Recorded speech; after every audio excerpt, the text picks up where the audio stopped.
பேச வேண்டாம்.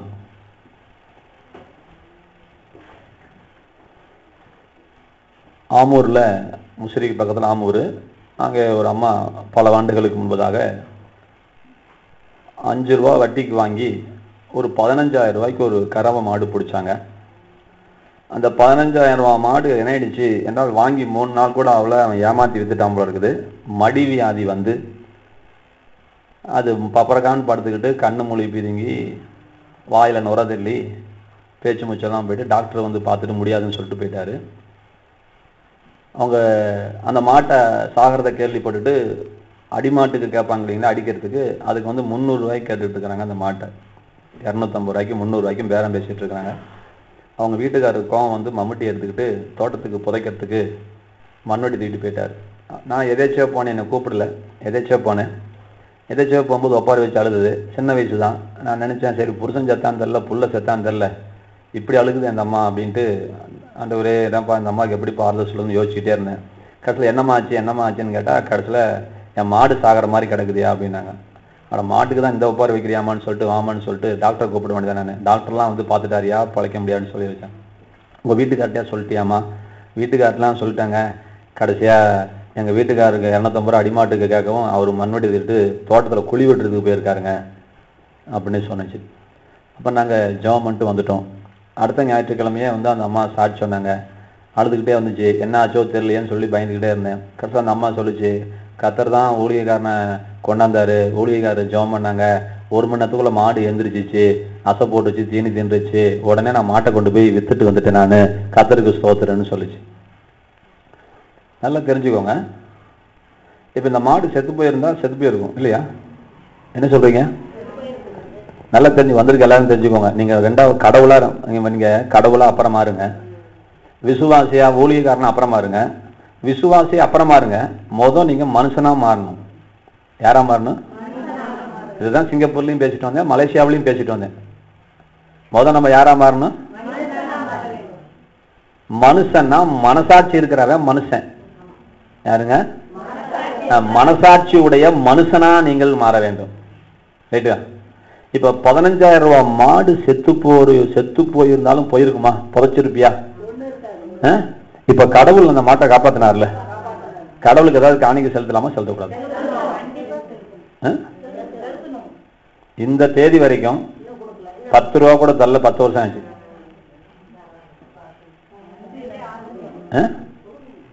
குறைஞ்சது எவ்வளவு தரலாம்? அது கறவை மாடு. என்ன நீங்க என்ன சொல்றீங்க?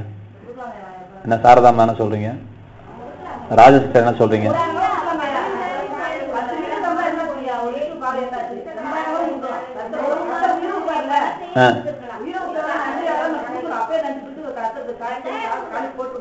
சரி சரிம்மா கவனிமா.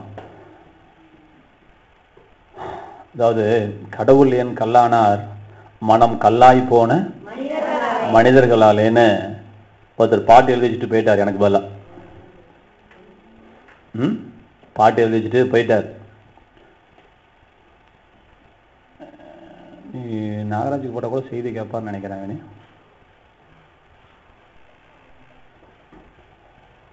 சரி கவனிங்க. மாட்டுக்கே நம்ம காணிக்கை செலுத்துறோம்னா, மனுஷனுடைய உயிரை காப்பாத்தினதுக்கு நம்ம காணிக்கை செலுத்தலாமா, செலுத்தக்கூடாது? இப்ப 4 வருஷம் கழிச்சா 1. நம்பர் 2, நல்லா நீங்க தெரிஞ்சுக்கோங்க. இந்த நிகழ்ச்சி நடந்து எத்தனை நாள் ஆச்சு? கரெக்டா சொல்லணும். இன்னும் கரெக்டா சொல்லுங்க.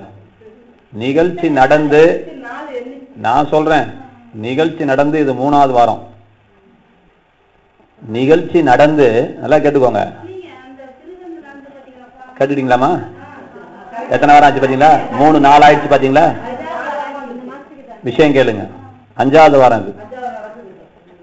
கேட்டுக்கோங்க. எனக்கு விஷயம் வந்து எத்தனை நாள் ஆச்சு எனக்கு தெரியுமில்ல எனக்கு. கேட்டுக்கோங்கம்மா, டீச்சர் கேட்டுக்கோங்க. ஐயா நீங்களும் கேட்டுக்கோங்க. ஐயா நீங்க உயிரோட உட்கார்ந்துட்டு இருக்கிறீங்களா? இவ்வளவு வாயார சாட்சி சொன்னாங்க இல்லையா? கேட்டுக்கோங்க, நான் மற்றவங்களுக்கு சொல்லித்தரேன். ஒரு வாரம் கூட ஆறாம் வந்து சாட்சி சொல்ல. இந்த கதையை கத்துக்கோங்க. அதை நீங்க பேசாதீங்கம்மா, நீங்க ஒண்ணுமே பேச வேண்டாம். உங்களை நினைச்சு நான் ரொம்ப துக்கப்பட்டேன், நான் ரொம்ப வருத்தப்பட்டேன். நான் இது வந்து கடவுளை ஏமாத்ததுக்காக சாட்சி சொல்றீங்களா? நான் கேட்கிறேன். அழுகிற மாதிரி சாட்சி சொல்றீங்க, வர்ணிக்கிறீங்க, 1.5 மணி நேரம் சாட்சி சொல்றீங்க. எப்ப எத்தனை நாள் கழிச்சு சொல்லணும் நீங்க? அதெல்லாம் ஆமா, அதெல்லாம் பேசக்கூடாதுமா. உயிர் போயிருந்தா போனத்துக்கு அழுதுட்டு இருப்பீங்களா? உயிர் போயிருந்தா அழுதுட்டு இருப்பீங்களா? இங்க வந்து ஆராதனைக்கு வந்து சாட்சி சொல்ல உங்களால முடியாம போயிடுச்சா? நான் கேட்கிறேன். நான் கேட்கிறேன். ஆமா, நான் சொல்றேன், நீங்க தெரிஞ்சுக்கோங்கம்மா. நான் மத்தவங்களுக்கு சொல்லித்தரேம்மா. அதாவது நன்றி உள்ள மனுஷனா மாறுங்க. கடவுள் காப்பாத்தினாரு வாயில இருந்து சாட்சி சொல்றீங்க, எத்தனை நாள் கழிச்சு சொல்றீங்க? சரிம்மா, நிப்பாட்டுங்கம்மா. நான் சொல்றேன் கேளுங்கம்மா. இது வரைக்கும் எனக்கு போன் பண்ணி சொன்னீங்களா? இதை கேளுங்கம்மா. இது நியாயமானு சொல்லுங்க சிஸ்டர். எனக்கு தெரியல, நான் ஒரு ஊழியக்காரன் தானே. என்ன தானே சிஸ்டர் நீங்க என்ன சொல்றீங்க? வேணி வீட்டுக்கு போன பிறகு சொல்றதுக்கு நீ என்ன ஆளு நான் கேட்கிறேன். அப்ப நான் எதுக்கு இருக்கிறேன் நீங்க உட்காந்துட்டு? இவ்வளவு பெரிய நன்மையை கர்த்தர் செய்வாரா? இந்த அம்மா 35 நாள் கழிச்சு சாட்சி சொல்லுமா இங்க வந்து? அதைத்தாங்க சொல்றேன். நம்பர் எப்படிங்க நமக்கு தெரியும்? அண்ணன் தம்பி நம்பர் இருக்குல்ல உங்ககிட்ட, உங்க அப்பா நம்பர், உங்க ஆத்தா நம்பர் எல்லாம் இருக்குல்ல. என் நம்பர் இல்லாம போச்சு உங்களுக்கு? என் நம்பர் இல்லதாமா உங்களுக்கு? அதாமா, அதான் சொல்ல வரேன். கடவுளையும் ஊழியக்காரனையும் எங்க வச்சிருக்கீங்க கொஞ்சம் திரும்பி பாருங்க. அதைத்தாமா நானும் சொல்றேன். எங்கிட்ட விஷயம் இருந்துச்சா? எத்தனை நாள் கழிச்சு ரவி வந்தா தெரியுங்களா? எத்தனை நாள் கழிச்சு வேணி வந்து தெரியுங்களா?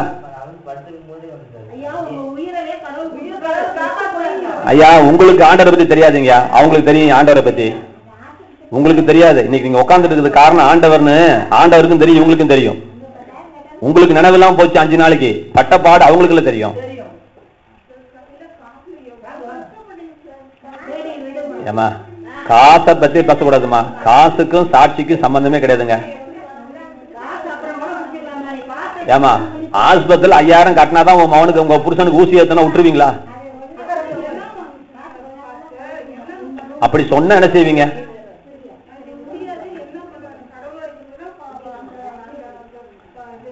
சரிமாமா, சரிம்மா. கடவுள் ஒருத்தர் இருக்கிறாரு.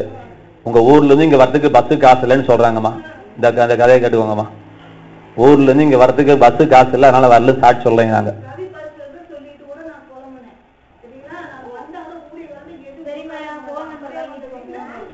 சரிம்மா, சரிம்மா. நான் சொல், அது எப்படிமா நான் முடியும்? நம்ம தான் இவ்வளவு சமாளிச்சுட்டு இருக்கிறோமே.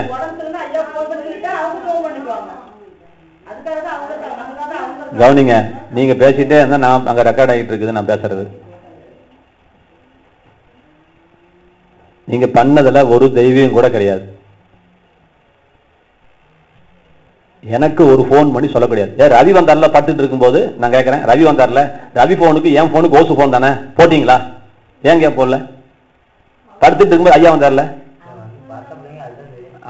ஆமா, அதான் தெரியும். அந்த அம்மாவுக்கு உங்களுக்கு அறிவு, உங்களுக்கு ஞானம், உங்களுக்கு நினைவு இல்ல, படுத்திருக்கிறீங்க. அந்த அம்மாவுக்கு நினைவு இல்லையா? அந்த அம்மாவுக்கு நினைவு இல்லையா? சரி, வேணி வந்துச்சு, வேணி கிட்ட வரும்போது அந்த போன் பண்ணி சொல்லிச்சா?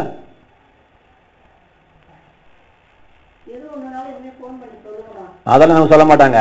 வந்து பார்க்கலன்னு தான் கோச்சுக்குவாங்க. அது சொல்ல மாட்டாங்க, சொல்லவே மாட்டாங்க. வந்து பார்க்கல, ஏன் பார்க்கல பாஸ்டர்? எத்தனை தடவை நீ சொன்ன என்கிட்ட போன் போட்டு? நான் உங்களை பத்தி பேசலாமா? நான் மற்றவங்களை பத்தி பேசிட்டு இருக்கேன், விட்டுருங்க. நான் எல்லாத்துக்கும் பேசிட்டு இருக்கிறேன். நீங்க செஞ்சது தப்புனா திருந்திக்கோங்க, தப்பு இல்லைன்னா விட்டுருங்க, நான் திருத்திக்கிறேன். விட்டுருங்க, தப்புனா பேசாதீங்க, தப்புன்னா தப்புன்னு விட்டுட்டு போயிடுங்க. உயிரை எடுத்திருந்தா அப்படி பேசுவீங்களாமா? உயிரை கொடுக்கணும் இப்படி பேசுறீங்க.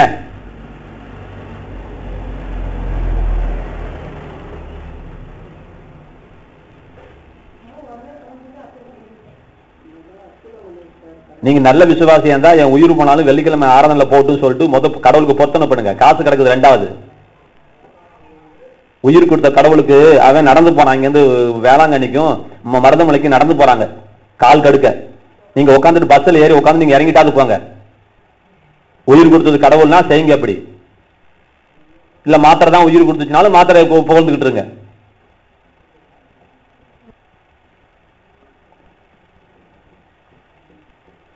உங்களுக்கு எனக்கு சண்டையா? நான் கேட்குறேன். கல்யாணத்துக்கு கூப்பிட்டு அப்படி கவனிச்சிங்க, எனக்கு தெரியும். நீங்க எப்படி கவனிச்சிங்கன்னு எனக்கு தெரியும். நல்லா கவனிச்சாங்க. ஏன் இந்த விஷயத்துல கோட்டை விட்டீங்க?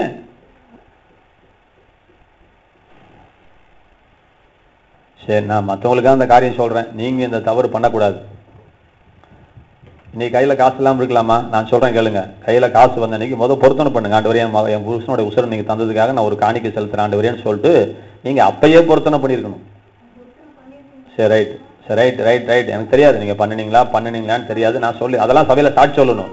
அவ்வளோ கதை சொல்றீங்க, இதை சொல்லல. வாயிழுத்ததெல்லாம் சாட்சி சொல்றீங்க, இதை சொல்லல. கர்த்தரோட நீங்க என்ன பேசுனீங்கன்னு சொல்லவே இல்லை.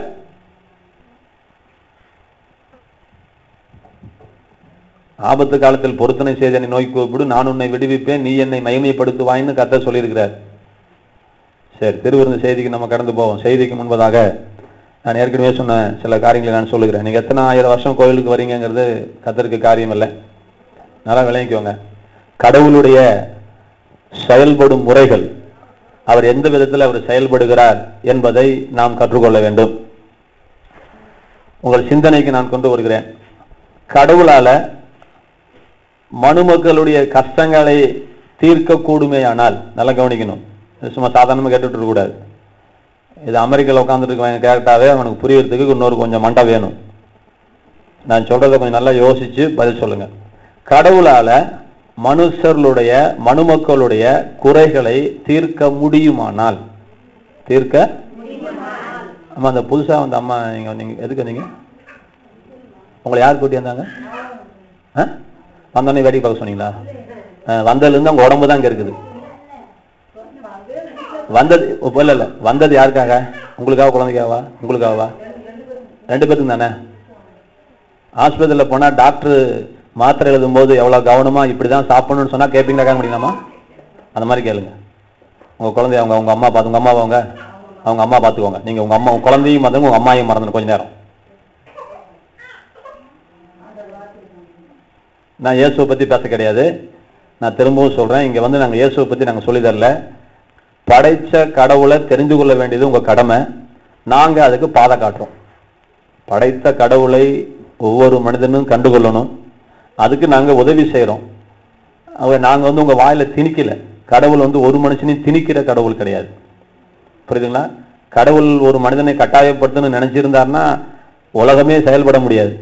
ஒரு நிமிஷத்துக்குள்ள வேலையை முடிச்சுட்டு போயிட்டே இருப்பார். உலகத்துக்கு எல்லாருக்கும் ஒரே டயத்துல பல்லு வலி, எந்த டாக்டராலையும் முடியல. பல்லு டாக்டருக்கும் பல்லு வலி. நீ இயேசுவை தெய்வமா ஏத்தண்டா விடுவேன்னு சொல்லி கடவுள் அடம் பிடிச்சாருன்னா 1 நிமிஷத்துல வேலை முடிஞ்சிடும். எவ்வளவு நேரத்துலங்க? 1 நிமிஷம், 2 நிமிஷம், 3 நிமிஷம், 5 நிமிஷத்துல ஒன்னும் சாகுன்னு அவன் பொழைக்கணும். அப்படிலாம் தேவன் கடவுள் செய்கிறவர் அல்ல. இப்ப இறைவனை பற்றி நான் சொல்றேன், கவனிச்சுக்கோங்க. அந்த கட்டப்புள்ளி ஐயாவும் சொல்லுங்க ஐயா. கடவுளால ஒரு மனுஷனுடைய குறைகளை தீர்க்க கூடுமேயானால் இந்த உலகத்துல ஒருத்தன் கூட கண்ணீரோட, கவலையோட, குறையோட இருக்க முடியாது. என் கேள்விக்கு புரியுதா புரியலையான்னு சொல்லுங்க. ஏன் உங்களுக்கு தமிழ்ல புரியுதா? கடவுளால ஒரு மனுஷனுடைய குறையை தீர்க்க முடியும் அப்படின்னா ஒரு மனுஷனும் குறை இருக்க கூடாதியா? சொல்லுங்க ஐயா, இதுக்கு முதல் பதில் சொல்லுங்க. அப்ப கடவுளுக்கு என்ன வேலை? ஒண்ணு கடவுள் இல்லைன்னு போ, பாரத்தை கொண்டு போய் அங்கேயே போடுறீங்க. நான் கேட்கிறேன்,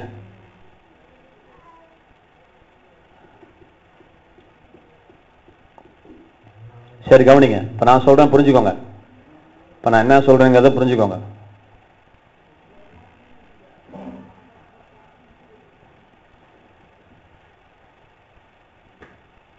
இப்ப நமக்கு வெளிச்சம் வருது. வெளிச்சம் வருதுங்களா? எங்க இருந்து வருது? சூரியன் கிட்ட இருந்து வருது. எங்க இருந்து வருதுங்க? இந்த சூரியன் இல்லாமல் கடவுளால வெளிச்சம் தர முடியாதா? சூரியனே இல்லாம கடவுளால வெளிச்சம் தர முடியாதா? ஏன் தரல? காலையில் பசிக்கு சாப்பிட்றோம். சாப்பிட்டீங்களா? கொஞ்சம் பேராவது சாப்பிட்டீங்க? 4 இட்லியா 3 இட்லியா சோறா? சாப்பாடு.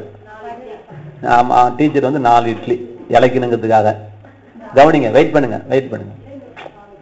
சரி, 4 தான், வெயிட் பண்ணுங்க. உதாரணத்துக்காக சொன்ன டீச்சர், விஷயத்துக்கோங்க. இந்த 4 இட்லி திங்காம கர்த்தரால பசி ஆத்த முடியாதா? இப்போ வெயிட் ஐயா, இதெல்லாம் தெரிஞ்சுக்கிட்டாதான் கடவுளை நீங்க தெரிஞ்சுக்க முடியும். ஒண்ணு கடவுள் இருக்குன்னு சொல்லுங்க, இல்லைன்னு சொல்லிட்டு போயிடுங்க, தப்பு கிடையாது. இல்லைங்கிறவனுக்கு பேச்சே கிடையாது. நான் இல்லைங்கிறவனுக்கு வேற பேச்சு பேசுறேன். இப்ப இருக்குன்னு சொல்றவங்க நீங்க முதலாவது உருப்படியா தெரிஞ்சுக்க வேணாமா? கடவுள்னா யாரு? அவர் என்ன தஞ்சாவூர் தலையாட்டி பொம்மையா, இல்ல சோளக்காட்டுல நிக்கிற சோளக்காட்டு பொம்மையா அவரு, இல்ல பழனியில உட்காந்து முடி சரிச்சிட்டு இருக்கிற பரியாரி அவரு? அவருக்கு என்ன வேலை? அவர் என்ன வேலை செய்யறாரு? அவர் எப்படி என்ன செய்ய முடியும்? அரசாங்கம் இருக்குன்னா பைப் போடுறோம், பைப் போட்டு அங்க தண்ணி இருக்குது, ரைட்டு. அங்க தண்ணி தான் திறந்து விடுவான், டேங்க்ல போய் புடிச்சு போன வீட்லயே வைப்பான். வைக்க மாட்டான்லாண்டவன், எவனும் வைக்க மாட்டான்ல. கவனிங்க, இதே போலதான் ஒரு கருத்தை விளையங்க. ஒண்ணு, ஆண்டவன் சூழ்நிலை மூலமாகத்தான் இயங்குவார். தானா இயங்க முடியாதான்னு கேட்காதீங்க, அவரால் இயங்க முடியும். ஆனா இப்ப அவர் எப்படி இயங்கிக்கிட்டு இருக்கிறார் அப்படின்னா, சூழ்நிலை மூலமாகத்தான் தேவன் செயல்பட்டு கொண்டிருக்கிறார். குழியில விழுந்த ஒரு குழந்தைய கூட, புரியுதுங்களா, கடவுள் எப்படி காப்பாற்றுவார்னா, ஆகாயத்துல இருந்து கர்த்தர் தூக்கி விட மாட்டாரு. கர்த்தரோ அல்லாவோ குல்லாவோ ஏதோ சம் எக்ஸ் கடவுள் என்று சொல்லக்கூடிய ஒரு பரம்பொருள் குழியில விழுந்த ஒரு குழந்தைய எப்படிங்க தூக்குவாரு? அப்படியே தூக்குவாரா? தூக்க மாட்டான் ஆண்டவன். சூழ்நிலை மூலமாகத்தான் அந்த குழந்தைய காப்பாற்ற முடியும் மொழியை சும்மா ஒண்ணு காப்பாற்ற முடியாது. நீ தண்ணி இல்லாம செத்தாலும் ஜாக வேண்டிதான். ஏன்னாவது ஊர்காட்டுல ஏன்னா இருந்தாதான் அவன் அந்த வழியா வௌத்த கலக்கி அவனுக்கு வௌத்த கலக்கி காட்டு கொண்டா சொல்லி அந்த சத்தத்தை கேட்க வச்சு அவன் கழுவு வந்த தண்ணியை வாயில ஊத்துனாதான் உனக்கு தண்ணி. அப்ப இறைவன் எப்படி செயல்படுகிறான்? சூழ்நிலை மூலமாக செயல்படுகிறான். பசியாத்த ஆண்டவருக்கே டீச்சருடைய பசியாத்த ஆண்டவருக்கு 4 இட்லி தேவைப்படுகிறது. புஷ்பலதாவோட பசியை தீர்க்க ஒரு இவ்வளவு சோறு, ஒரு 2 பிடிச்ச சோறு தேவைப்படுகிறது. என் தாகத்தை தீர்க்க பிளாஸ்க்ல பிளால கொண்டு வச்சிருக்கிறாங்க. பையன் பேசுவானே பாடுவானேன்னு சொல்லிட்டு. என் நிர்வாணத்தை மூட கடவுளுக்கு ஒரு துணி தேவை. நம்ம வீட்டுக்குள்ள ஒன்றதுக்கு நம்ம ராத்திரில பத்திரமா இருந்து நமக்கு ஒரு வீடு தேவை. வீடு மூலியமா தான் ஆண்டவன் நம்மளை பாதுகாக்கிறான். சும்மா ஒண்ணு ஆண்டவன் நம்மளை பாதுகாத்துட்டு இருக்கல. அப்ப ஆண்டவன் ஒரு சூழ்நிலை மூலமாக இயங்குகிறான் என்பதை நீங்கள் முதலாவது விளங்கிக்கோங்க. இது முதல் காரியம். அதான் நான் முதலே சொன்னேன். இஸ்லாமிய பழமொழி ஒன்று இருக்குது, இறைவன் எல்லா பறவைகளுக்கும் உணவளிக்கிறார், ஆனால் அவைகளை அவர் கூட்டிற்குள் வீசுவதில்லை. பழமொழி பாருங்க எப்படி இருக்குது. எல்லாருக்கும், எல்லா பறவைகளுக்கும் இறைவன் என்ன செய்யறாராம்? கூட்டுல கொண்டு போட்டுட்டு இருக்கிறார். ஒவ்வொரு கூட்டுலயா கொண்டாந்து போட்டுட்டு இருக்கிறார். அந்த அவரு கேட்டுட்டு தான் இருந்தாரு, நீங்க பிடிச்சி நோண்டிட்டு இருக்கிறீங்க. அவரு கேட்டுட்டு தான் இருக்கிறாரு, அவரை பிடிச்சி நோண்ட ஆரம்பிச்சு விட்டீங்க. ஒரு 10 நிமிஷம் கதை கேட்கிற மாதிரி கேட்டு போங்களேன். நான் கடவுளை பத்தி பேசுறேன். மயிலேறி உலகத்தை சுத்தி வந்த முருகப்பெருமானுக்கு ஞானம் பழம் கிடைக்கல, தெரியுமா? மயிலேறி உலகத்தை சுத்தி வந்த முருகப்பெருமானுக்கு என்ன கிடைக்கலைங்கயா? அப்படி ஒரு கதையை கேள்விப்படுதா இல்லையா? பிறந்ததுல இருந்து இந்த ஐயா கேள்விப்படுதலைங்கிறார். பாவம், அப்படி வளர்த்துருக்கிறீங்க. பையனா யாரு? அந்த கதை கூட சொல்லி தரல. முருகப்பெருமான் கதை கூட தெரியல ஐயாவுக்கு. சரி, சந்தோஷம். வாய் இல்லாட்டி பரவாயில்லம்மா, காது இருக்கா? அப்புறம் என்ன? காது, அது போதும். அது காது இருக்குல்ல. பசிக்கிறது புரோட்டா வாங்கி கொடுன்னு சொன்னார்ல காலையில, வாங்கி கொடுத்தீங்கல்ல, அதுக்கு காய் இருக்குல்ல. சரி, கவனிங்க. மயிலேறி போட்டி என்ன? நல்லா கவனிங்க. போட்டி என்ன? உலகத்தை சுற்றி வருகிறவனுக்கு முதலில் உலகத்தை யார் சுத்திட்டு வரானோ அவனுக்கு ஞானப்பழம் தானே போட்டி. முதல்ல சுத்தி வந்தது யாரு?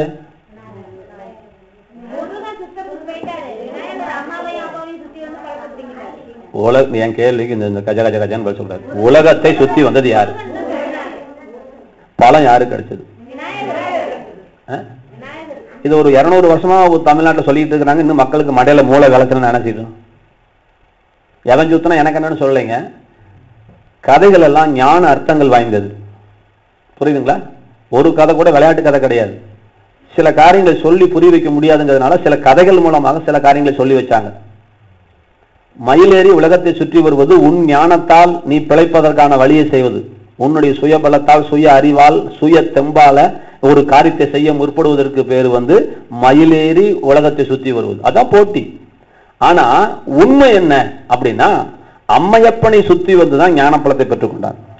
அப்ப என்னன்னா, நீ என்னதான் முக்குன்னு மூக்குனாலும் இறைவனை நீ தேடினால்தான், இறைவனுடைய பாதத்தை நீ ரவுண்ட் அடிச்சாதான், இறைவனை நீ அறிந்தால்தான் உனக்கு விடுதலை ஒழிய நீ ஊசி போட்டு அமெரிக்கன் ஆஸ்பத்திரிக்கு போனாலும் பிரச்சனை இல்லை, நீ அமெரிக்காவுக்கே போனாலும் பிரச்சனை இல்லைங்க. நீ தெரிஞ்சுக்க வேண்டியது அதல்லைங்க. இங்க பேர் ஆண்டவன் ஒருத்தன் இருக்கிறான், ஆண்டவன் உலகத்துல ஒருத்தர் இருக்கிறான். அவனுடைய பாதத்தை சுற்று, அவனை சுற்று, அவனை அறிந்து கொள், அவனை தெரிந்து கொள், அவனை புரிந்து கொள், அப்போ உனக்கு விடுதலை கிடைக்குன்னு பெரியவங்க சொல்லி வச்சாங்க. அப்ப இறைவனை முதலாவது இறைவன் இருக்கிறானா என்று தெரிந்து கொள்ளுங்கள். அந்த இறைவன் எப்படிப்பட்டவர் என்று தெரிந்து கொள்ளுங்கள். இறைவன் எப்படி கிரியை செய்கிறார் என்பதை நீங்கள் தெரிந்து வைத்துக் கொள்ள வேண்டும். சரிங்க, இப்ப திரும்ப ஒரு காரியம் சொல்றேன். அப்ப நம்ம என்ன தெரிஞ்சுக்கிறோம் அப்படின்னா, தேவன் கடவுளால ஒரு மனிதனுடைய குறையை அவர் தீர்ப்பதற்கு சில சூழ்நிலைகள் மூலமாக செயல்படுகிறார். அப்ப ஆண்டவர் சொல்றாரு, நான் ஆசீர்வாதத்தை கொடுக்கிற தெய்வம் நான் அல்ல, ஆசீர்வாதத்தை வைத்திருக்கிற தேவன் நான். அதான் விளங்கிக்கோங்க. இன்னும் புரிய வைக்கிறேன். இதை புரிஞ்சாதான் நான் சொல்றது புரியும். ஒரு குருடன் இருக்கிறான், வெயில்ல அவனுக்கு வெயில் தாங்க முடியல. இவனுக்கு இப்ப இந்த வெயில் தாங்கல, இவன் என்ன செய்யணும்? உடனே என்ன செய்யணும்? இவன் குருடன், இவன் என்ன செய்யணும்? இப்ப யாரையாவது கூப்பிட்டு, என் பக்கத்துல எங்கேயாவது நிழல் இருந்தா கொண்டு போய் விடுங்கப்பா. சொல்லாம சொல்லக்கூடாதா? சொல்லணும். இல்ல ஆண்டவன் வந்து நிழலை தருவான்னு உட்காந்துக்கிட்டு, ஆண்டவனே என்னையாப்பா அப்படி சோதிக்கிற, நானே கண்ணு இல்லாத கபோதி, மனுஷனுக்கு தான் இறக்கல, உனக்குமா இறக்கம் இல்ல அப்படின்னு கேட்டுக்கிட்டே இருந்தா இவனுக்கு எப்ப நிழல் வரும்?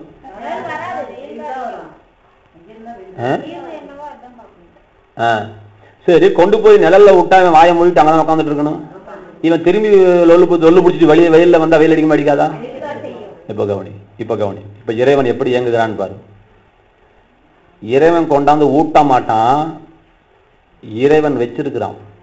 வெயிலையும் வச்சிருக்கிறான், நிழலையும் வச்சிருக்கிறான், மேட்டையும் வச்சிருக்கிறான், பள்ளத்தையும் வச்சிருக்கிறான், விஷத்தையும் வச்சிருக்கிறான், அமிர்தத்தையும் வச்சிருக்கிறான். நீ மாடோ களிமண்ணோ குதிரையோ கழுதையோ கிடையாது, நீ மனுஷனா இருக்கிற.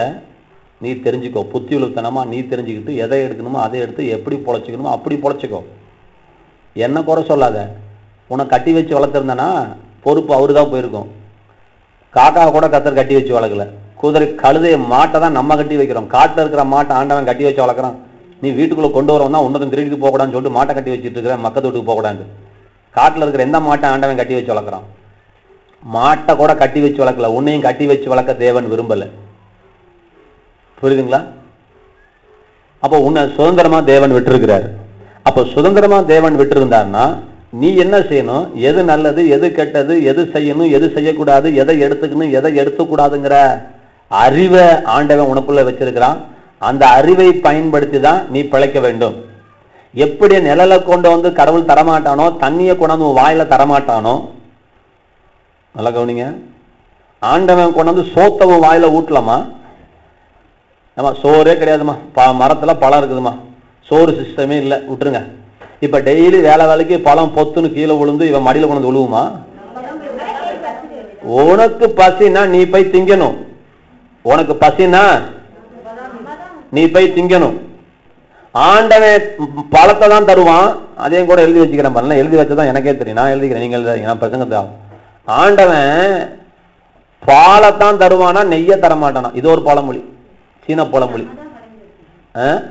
பாலை தருவான ஆண்டவன் எதை தரமாட்டானா? இதை விளங்கிக்கோ. இதெல்லாம் விளங்கினாதான் கடவுளை விளங்கிக்க முடியும். பழத்தை வச்சிருக்கிறான் மரத்துல, உனக்கு பசினா நீ இப்ப என்ன செய்யணும்? நம்ம பறிச்சு சாப்பிடணும். இந்த அம்மாவை கூப்பிடுங்க, உங்க பக்கத்துல பிச்சாய்க்கு பக்கத்துல. வந்ததுல இருந்து தூங்குனீங்க, நான் ஒண்ணு இருமா இல்லைன்னு சொல்ல கடுப்பா. இந்த கதெல்லாம் எங்கிட்ட விடாதீங்க. எனக்கு நான் கபோதியா? வந்ததுல இருந்து கண்ணு ஒரு செகண்ட் கூட கண்ணு முழிக்காம தூங்கிட்டு இருக்கிறீங்க. சரி, இவ்வளவு நேரம் கம்மு நான் ஒண்ணும் சொல்லல, ஏன்னா உங்களால பிரசங்கம் கிடக்கூடான்னு உட்காந்துட்டு இருக்கிறேன். ஒரு அம்மா வந்தனே ஆண் ஏன் பாக்குறீங்க? ஒரு நாள் நீங்க முடிச்சு கேட்கறது கிடையாது. எனக்கு தெரியும் யார் யார் தூங்குறீங்க, யார் யார் முடிச்சு. நான் வாதியாரு, நான் உட்காந்துட்டு இருக்கிறேன் உங்களுக்கு முன்னாடி. உங்க மூஞ்சிய பாக்குறாள் நானு. போட்டோ எடுத்து காமிக்கிட்டுமா, வீடியோ எடுத்து காமிக்கிட்டுமா எல்லாம் தூங்குறீங்கன்ட்டு? உங்களை நான் ஒண்ணுமே சொல்லல, ஏன்னா முழிச்சிருந்தாலும் உங்களுக்கு புரியாது, தூங்கிதான் உங்களுக்கு புரியாது. சத்தம் படாம தூங்கிட்டு இருந்தீங்க, நானும் ஒண்ணும் சொல்லல. இப்ப வேடிக்கை பாக்குறீங்க. முழிச்சிட்டு நேரம் கவனிக்க முடியாதா? இல்லம்மா தூங்கிட்டு இருக்கிறாங்க, சரி சரி நைட்டு தான் வேலைஞ்சிருப்பாங்க, சரி அசையாக முழிச்சிட்டு இருக்கிறாரு கவனிக்கூடாதா சிஸ்டர்? வேடிக்கை பார்த்துருந்தேன் அர்த்தம். அப்படியே ஆன அந்த அம்மா கிட்ட 7 கையா இருக்கு அந்த அம்மா கிட்ட.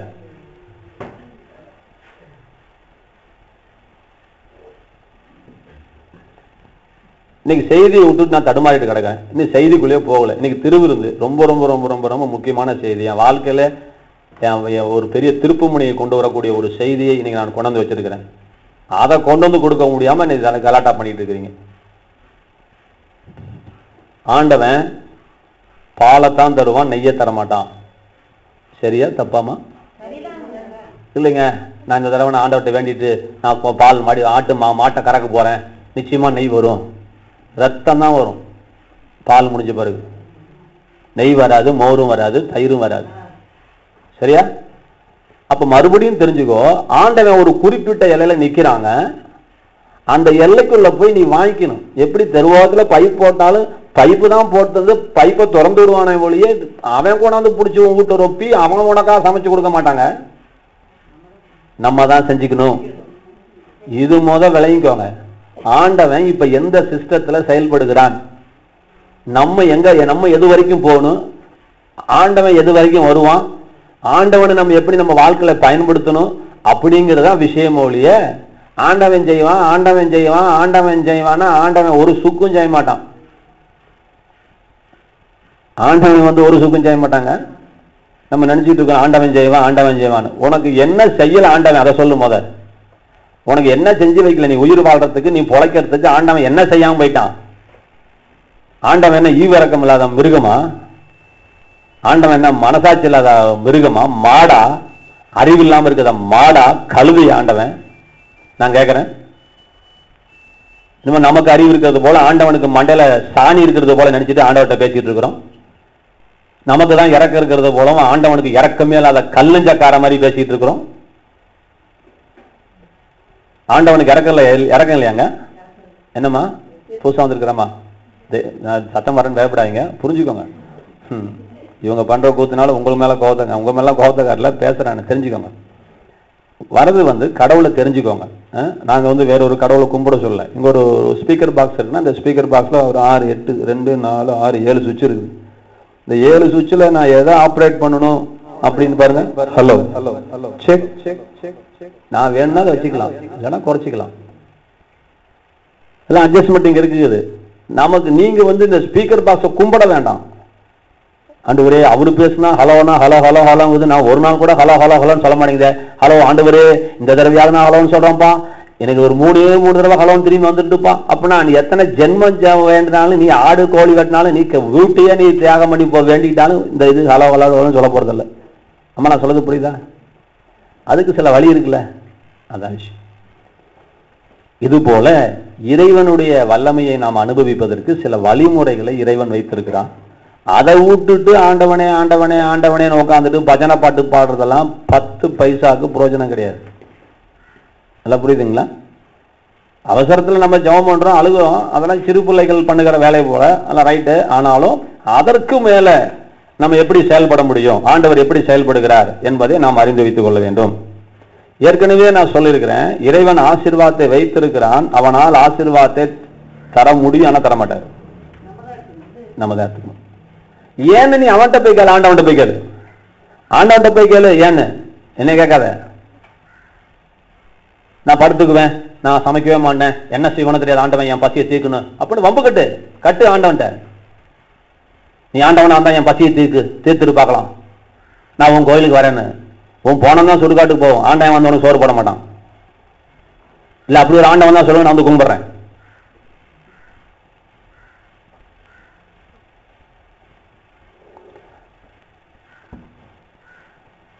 எனக்கு ஒரு கை ஒரு கால் வரல, நான் படுத்துட்டு இருக்கிறேன். நல்லா கவனிங்க. எனக்கு இப்போ தாகம் வந்துருச்சு. எனக்கு என்ன செஞ்சிருச்சு? என் தாகத்தை எப்படி ஆண்டவன் தீர்ப்பான் சொல்லுங்க? வாய், ஆண்டவன் வாய் கொடுத்துருக்கிறான். பக்கத்து வீட்டுக்காரன் வீட்டுக்கு வேலைக்கு போயிட்டான், 100 நாள் வேலைக்கு போயிட்டான். ஏற்று வீட்டுக்காரனும் போயிட்டான், வேற வீடே இல்லை. இப்போ என்ன செய்யலாம்? பின்னாடி வீட்டுக்காரன்ட்ட பேச மாட்டேன். இப்ப என்ன சொல்றேன் கேளுங்க. காலையில் நல்ல 4 லிட்டர் திங்கல, உன் பொண்டாட்டி வேலைக்கு போனால, போகும்போது தண்ணி கொண்டு வந்து பக்கத்தில் வச்சுட்டு போடி, யாராவது ஆளை வச்சுட்டு போடின்னு சொன்னால் அவள் செஞ்சிருப்பாலும் செஞ்சிருக்க மாட்டாள். அதாவது அப்போ ஆண்டவன் நல்லா, நான் திரும்பி திரும்பி என்ன சொல்கிறேன்னா, உனக்கு பாருங்க, உனக்கு பொண்டாட்டியை கொடுத்தான், உனக்கு ஒரு அறிவை கொடுத்தான், உனக்கு ஒரு கையை கொடுத்தான், உனக்கு ஒரு வாயை கொடுத்தான். இதெல்லாம் பயன்படுத்தி உன் தேவைகளை நீ சந்தித்து கொள்ள நீ பழகிக்கணும். இல்லைங்க ஆண்டவன் பார்த்துக்குவான். என்ன ஆண்டவன் பார்த்துக்குவான்? நீ கொடை எடுக்காம போனால் மழை நனையாம வருவியா? குடுமுடுங்குது. நீ கொடை எடுத்துட்டு போன போகக்கூடாதா? இல்லை ஆண்டவன் பார்த்துக்குவான். ஆண்டவன் என்ன நினையறதான் பார்ப்பான். உனக்கா வந்து அங்கே வேணாத்தன் கொடையை பிடிச்சிருந்தாமா சரசு, நீ சோத்திரம் போட்ட, ஆண்டு நீ வீட்டுக்குள்ள தூங்கவே விடல, கொண்டு போய் என் மகக்கிட்ட கொடையை கொடுன்னு சொல்லிட்டாரு, இந்தாமா கொடை அப்படிம்பாங்களா? இல்ல போர்டு வச்சுட்டு சரசு யாரு என்கிட்ட ஆண்டவன் பேசுனா, நான் சரசு கொடை இல்லாம வருதாமே.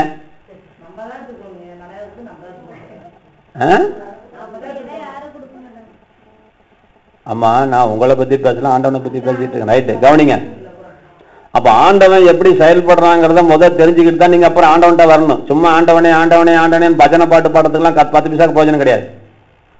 ஆண்டவன் யாரு, அவன் எப்படி செயல்படுகிறான், ஆண்டவன் இருக்கிறானா இல்லையா? நிச்சயமா இருக்கிறான். அவன் எப்படி செயல்படுகிறான், அப்ப அந்த செயல்பாட்டை நாம் கற்றுக்கொண்டு நாம் அதற்குள்ள போனதான் போக முடியும். எப்படி வெயிலையும் நிழலையும் வைத்திருக்கிறான் இறைவன். உனக்கு வெயில் வேணா வெயில்ல உட்காரு, நிழல் வேணா நீ வெயில்ல உட்காந்துக்கிட்டு, ஆண்டவா என்னை ஏன் தான் இவ்வளவு சோதிக்கிறியே தெரியலப்பா, இத்தனை பேத்துக்கு நிழல் இருக்குது, எனக்கு மாத்திரம் என்ன இல்லை, நிழல் இல்லையே அப்படின்னா என்ன? குழந்தை அதை 10 காசுக்காவது புரியுதா? கொஞ்சமாவது புரிஞ்சுக்கோங்க. இந்த இவ்வளோண்டு உங்க வாழ்க்கையில விடுதலை வேணும்னா, நாங்க பேசுறத கேட்டா, கடவுளை பற்றி கேட்டா உங்களுக்குள்ள விடுதலை உண்டாகும். இல்லைன்னா கொஞ்சம் சிரமம் தான், உங்களுக்கு சிரமம் தான். அதுக்காக ஆண்டவனை காப்பாற்ற மாட்டான்னு நினைக்காதீங்க. சொரிநாயை காப்பாத்துக்கிற கர்த்தர் அறிவே இல்லாத ஒரு பைத்தியக்காரனை காப்பாத்தலையா ஆண்டவர்? பைத்தியம்லாம் செத்தா படிச்சு 3 நாள்ல பைத்தியம் உசோடு தான் இருக்குது. எனக்கு ரொம்ப ஆச்சரியமா இருக்குது. அவனுக்கு எப்படி பசின்னா என்னன்னு தெரியுது, அவன் யார்கிட்ட போய் சோறு கேட்கறான், எப்படி 3 வேளை சோறு திங்கிறான், அவன் குளிக்காமல இருக்கிறான், அவன் ஜென்மத்துக்கு ஜென்மம் குளிக்காம இருக்கிறான், அவனுக்கு எந்த வியாதி வரமானது? அவன் நல்லா தான் வச்சிருக்கான், நல்லா கடவுள் நல்லா தான் வச்சிருக்கான். ஆண்டவன் நீ சுகாதாரமா இருக்க, நீ இல்லை சாவுற, அவன் பைத்தியக்காரன் நல்லா தானே இருக்கிறான். அவனை எப்படியும் ஆண்டவன் இப்போ காப்பாத்துறானா இல்லையா? என்னம்மா மணிமேலம்மா காப்பாத்துறானா? வீட்டில் நடக்கிற விஷயத்த எனக்கு ஃபோன் பண்ணி சொல்லுமா, நாங்கள் வந்து கடவுளுடைய ஊழியக்காரன். நான்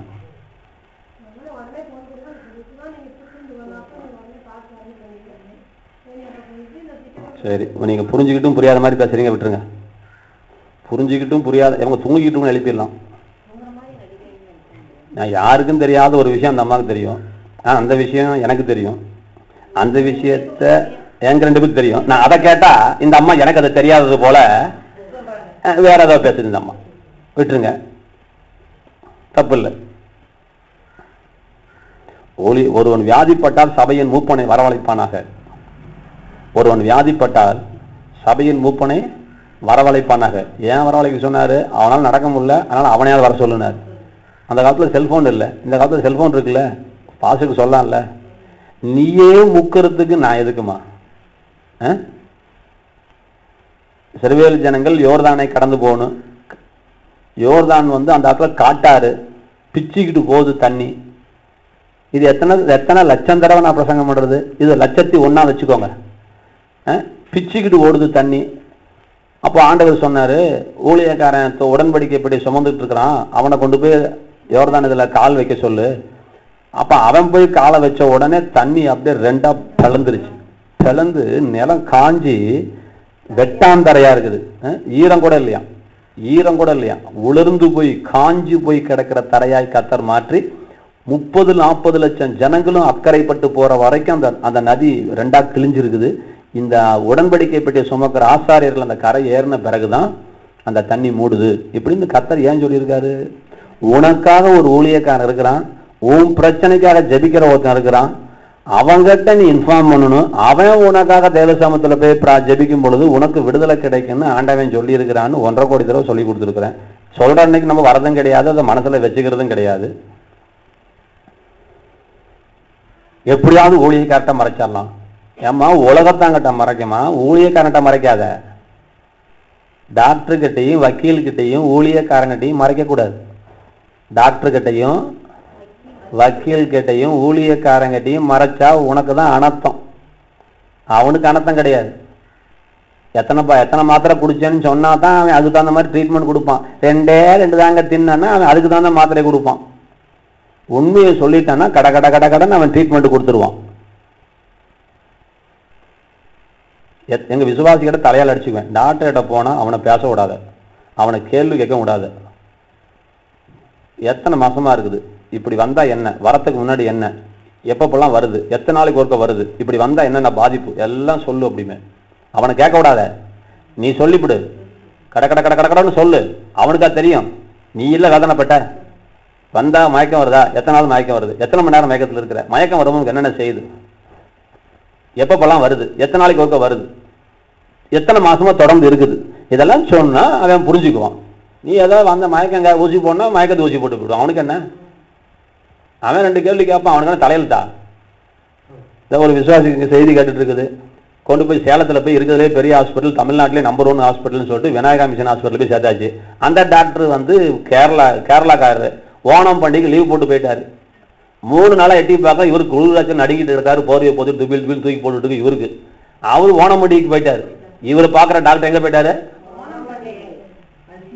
இப்ப நீ உட்காந்து ஆடிட்டு கடை. இந்த அம்மா வந்து நர்ஸ் வந்து பார்க்கலன்னா நர்ஸ் என்னங்க வந்து பார்க்கும்? நர்ஸ் ஊசி போட்டுருமா? டாக்டர் அங்க என்ன எழுதி வச்சுட்டு போயிருக்கானோ அதைத்தான் செய்யும் இந்த நர்ஸ். இவன் தான் அப்ப போயிட்டானே. இவருக்கு மற்ற வியாதிமா இருந்தா எல்லா டாக்டரும் பார்க்கலாம். இவரு கிட்னி பேஷண்ட். இவருக்கு அந்த அவ்வளவு பெரிய ஹாஸ்பிட்டல் 2 பேர் தான் பார்க்கறான். அது ஒரு டாக்டர் கை வச்ச டாக்டர் ஒன்னும் கை வைக்க மாட்டான். ஏன்னா அந்த ஆள் அட்மிஷன் போட்டான், நீயே பார்த்துக்கோ, உனக்காக சிஸ்டத்தை மாற்ற மாட்டான். அவர் எப்பவுமே வேமாடர் வேலைக்கு லீவ் போட்டு ஓணம் பண்டிகைன்னு போயிட்டாரு. சரி, நான் சொல்ல வந்தது என்னன்னா, ஊழியக்காரட்டையும் டாக்டர் கிட்டையும் வக்கீல் கிட்டையும் என்ன செய்யக்கூடாது? பொய்ய விடுங்க. உண்மையவே மறைக்கூடாது. மறைச்சிங்கன்னா அது உங்களுக்கு தான் கஷ்டம். மறைச்சிக்கோங்க, அதை பத்தி ஒன்றும் பிரச்சனை இல்லை. நான் சொல்றது சொல்லிடுறேன், நாங்க சொல்றது சொல்லிடுறோம். எப்படி ஆண்டவன் சூழ்நிலை மூலமா வேலை செய்யறானோ அதே போல கடவுள் உங்களை பாத்துக்கிறதுக்கு கர்த்தர் எங்களை வச்சிருக்கிறார். ஒரு ஆட்டுக்கு மெய்ப்பனை வைப்பது போல உங்களுக்கு மெய்ப்பனாய் கர்த்தர் எங்களை வைத்திருக்கிறார். நீ மெய்ப்பனுடைய பேச்சை கேட்டா கேளு, இல்லைன்னா போங்க, எனக்கு அதை பத்தி பிரச்சனை இல்லை. ஆனா உங்களுக்கு என்னை மேய்ப்பனா ஆண்டவர் வைத்திருக்கிறார். இந்த செட்டப்லாம் யாரு வச்சது? இதெல்லாம் யாரு வச்சது? ஏங்க, நான் வந்து காலேஜ் கல்லூரியில லெக்சரர் வேலை செஞ்சுட்டு இருந்தவன். இப்ப சம்பாதிப்பேன் 1 லட்சம் ரூபா. நேஷனல் காலேஜ்ல லெக்சரரா விளைஞ்சவன் நான். மேத்தமெட்டிக்ஸ் லெக்சரர் நான் கணித பேராசிரியர். நான் வேலையை விட்டுட்டு நான் ஏன் கிராமத்துல வந்து உட்காந்துட்டு இருக்கிறேன்? நானுங்க இங்க வந்து உங்களை மத்தியில் ஏன் கத்திட்டு இருக்கிறேன்? இது யார் செஞ்ச வேலை? நான் கடவுளே இல்லைன்னு சொல்லிட்டு செருப்பு ஆளா எல்லா தெய்வத்தையும் அடிச்சவன், விளக்கமாத்தால் அடிச்சவன், காரி துப்புனவன், 1க்கு அடிச்சவன், 2க்கு இருந்தவன் நான். நீ உண்மையான தெய்வமா இருந்தா நான் 1க்கு அடிச்ச உறுப்பு அழிவு போட்டுன்னு சொல்லி நான் செருப்பால் அடிச்சவன், யூரின் பாஸ் பண்ணுவேன். நான் சொல்றேன் கேள். இன்னைக்கு நான் வந்து ஒரு ஆண்டவனை பத்தி பேசிட்டு இருக்கேன். ஏன் குலதெய்வம் அங்காளம்மா. நான் தெலுங்கு பேசக்கூடிய நாயுடு ஜாதியில பிறந்தவன். நான் ஏன் இயேசுக்கு எனக்கு என்ன சம்பந்தங்க? எனக்கு இயேசு என்ன சம்பந்தம்?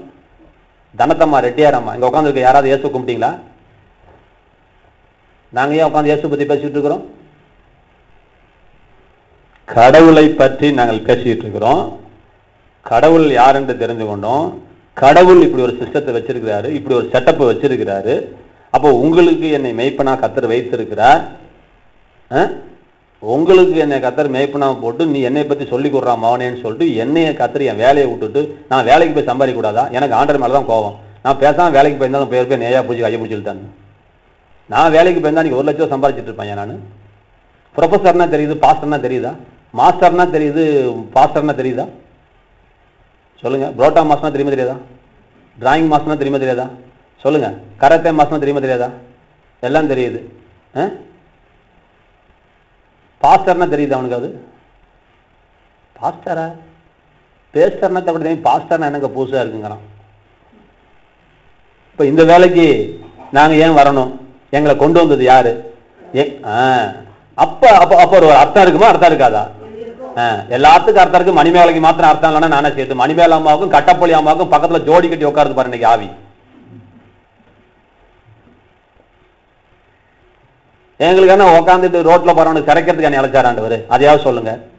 இல்ல உங்க வீட்டுல மாடு வீடு செத்து போச்சுன்னா தூக்கிட்டு போறதுக்கு என்ன வச்சிருக்கிறாரா? என்ன எதுக்கு ஆண்டவன் வச்சிருக்கிறான்? என்ன எதுக்கு ஆண்டவன் அழைச்சிருக்கிறான்? என் வேலை என்ன? ஒன்னு சொல்லி கொடுக்குறேன். பிரதான வேலை உங்களுக்கு சொல்லி கொடுக்குறேன். இறைவன் யாரு, அவர் எப்படிப்பட்டவர், நீங்க எப்படி ஆசீர்வாதத்தை எடுத்துக்கணும், ஒரு குருடன் நல்ல வெயில் இருக்கிறது போல நீங்க கஷ்டப்பட்டு இருக்கிறீங்க. அப்போ உங்களுக்கு அந்த அந்த அறிவு கண்ணை, அந்த ஞான கண்ணை நான் உங்களுக்கு தருகிறோம். ஒரு வேலை. ரெண்டாவது வேலை, எங்களுக்கு ஜபிக்கிற வேலை இருக்குது. நாங்கள் உங்களுக்கு எப்படி ஜபிக்கணும்னு சொல்லி தருவோம். எங்ககிட்ட உங்க பாரத்தை நீங்க ஷேர் பண்ணணும். உங்களை ஆண்டருடைய ஸ்தானத்துல கர்த்தர் எங்களை வச்சிருக்கிறாரு. நீ ஆண்டோட நேரடியா பார்க்க முடியாது, எங்களை கர்த்தர் வச்சிருக்கிறாரு. என்னை பிடிச்சி சூத்தோட கலையா வச்சிட்டு இருக்கிறீங்க. நாங்க என்ன தொடச்சு போட்ட கல்லா? நாங்களாம் பயன்படுத்தினா உங்களுக்கு நல்லது. என்னங்க சொல்றீங்க? பயன்படுத்தாடி கஷ்டப்படுங்க, அதை பத்தி எனக்கு ஒன்றும் பிரச்சனை இல்லையே. இவ்வளோ பாட்டு பாடுறது கட்டப்பொழியாமா? என் நம்பரையும் வாங்கி வைக்கல, எனக்கு ஒரு ஃபோனும் பண்ணல. ஆனா வசனம் சொல்லுது, உனக்கு உடம்பு சரியில்லைனா மொதல் யார் கூப்பிடணுமா? ஊழியக்காரனுக்கு தெரியப்படுத்துங்கிறாரு. நம்ம எவ்வளோ மூடி கட்ட முடியுமா மூடி கட்டலாமே.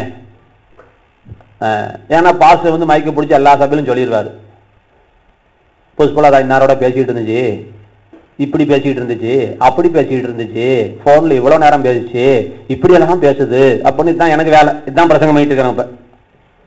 அதனால பாஸ்டருக்கு தெரிஞ்சாருன்னா எல்லா சபையிலும் சொல்லிடுவாரு. அது முக்கியமா வந்து நீ குடியிருக்க தெருவில் வந்து மைக் வச்சு சொல்லிடுவாரு. அதனால பாஸ்டருக்கு சொல்லக்கூடாது. யாருக்கு சொல்லக்கூடாது? ஆமா,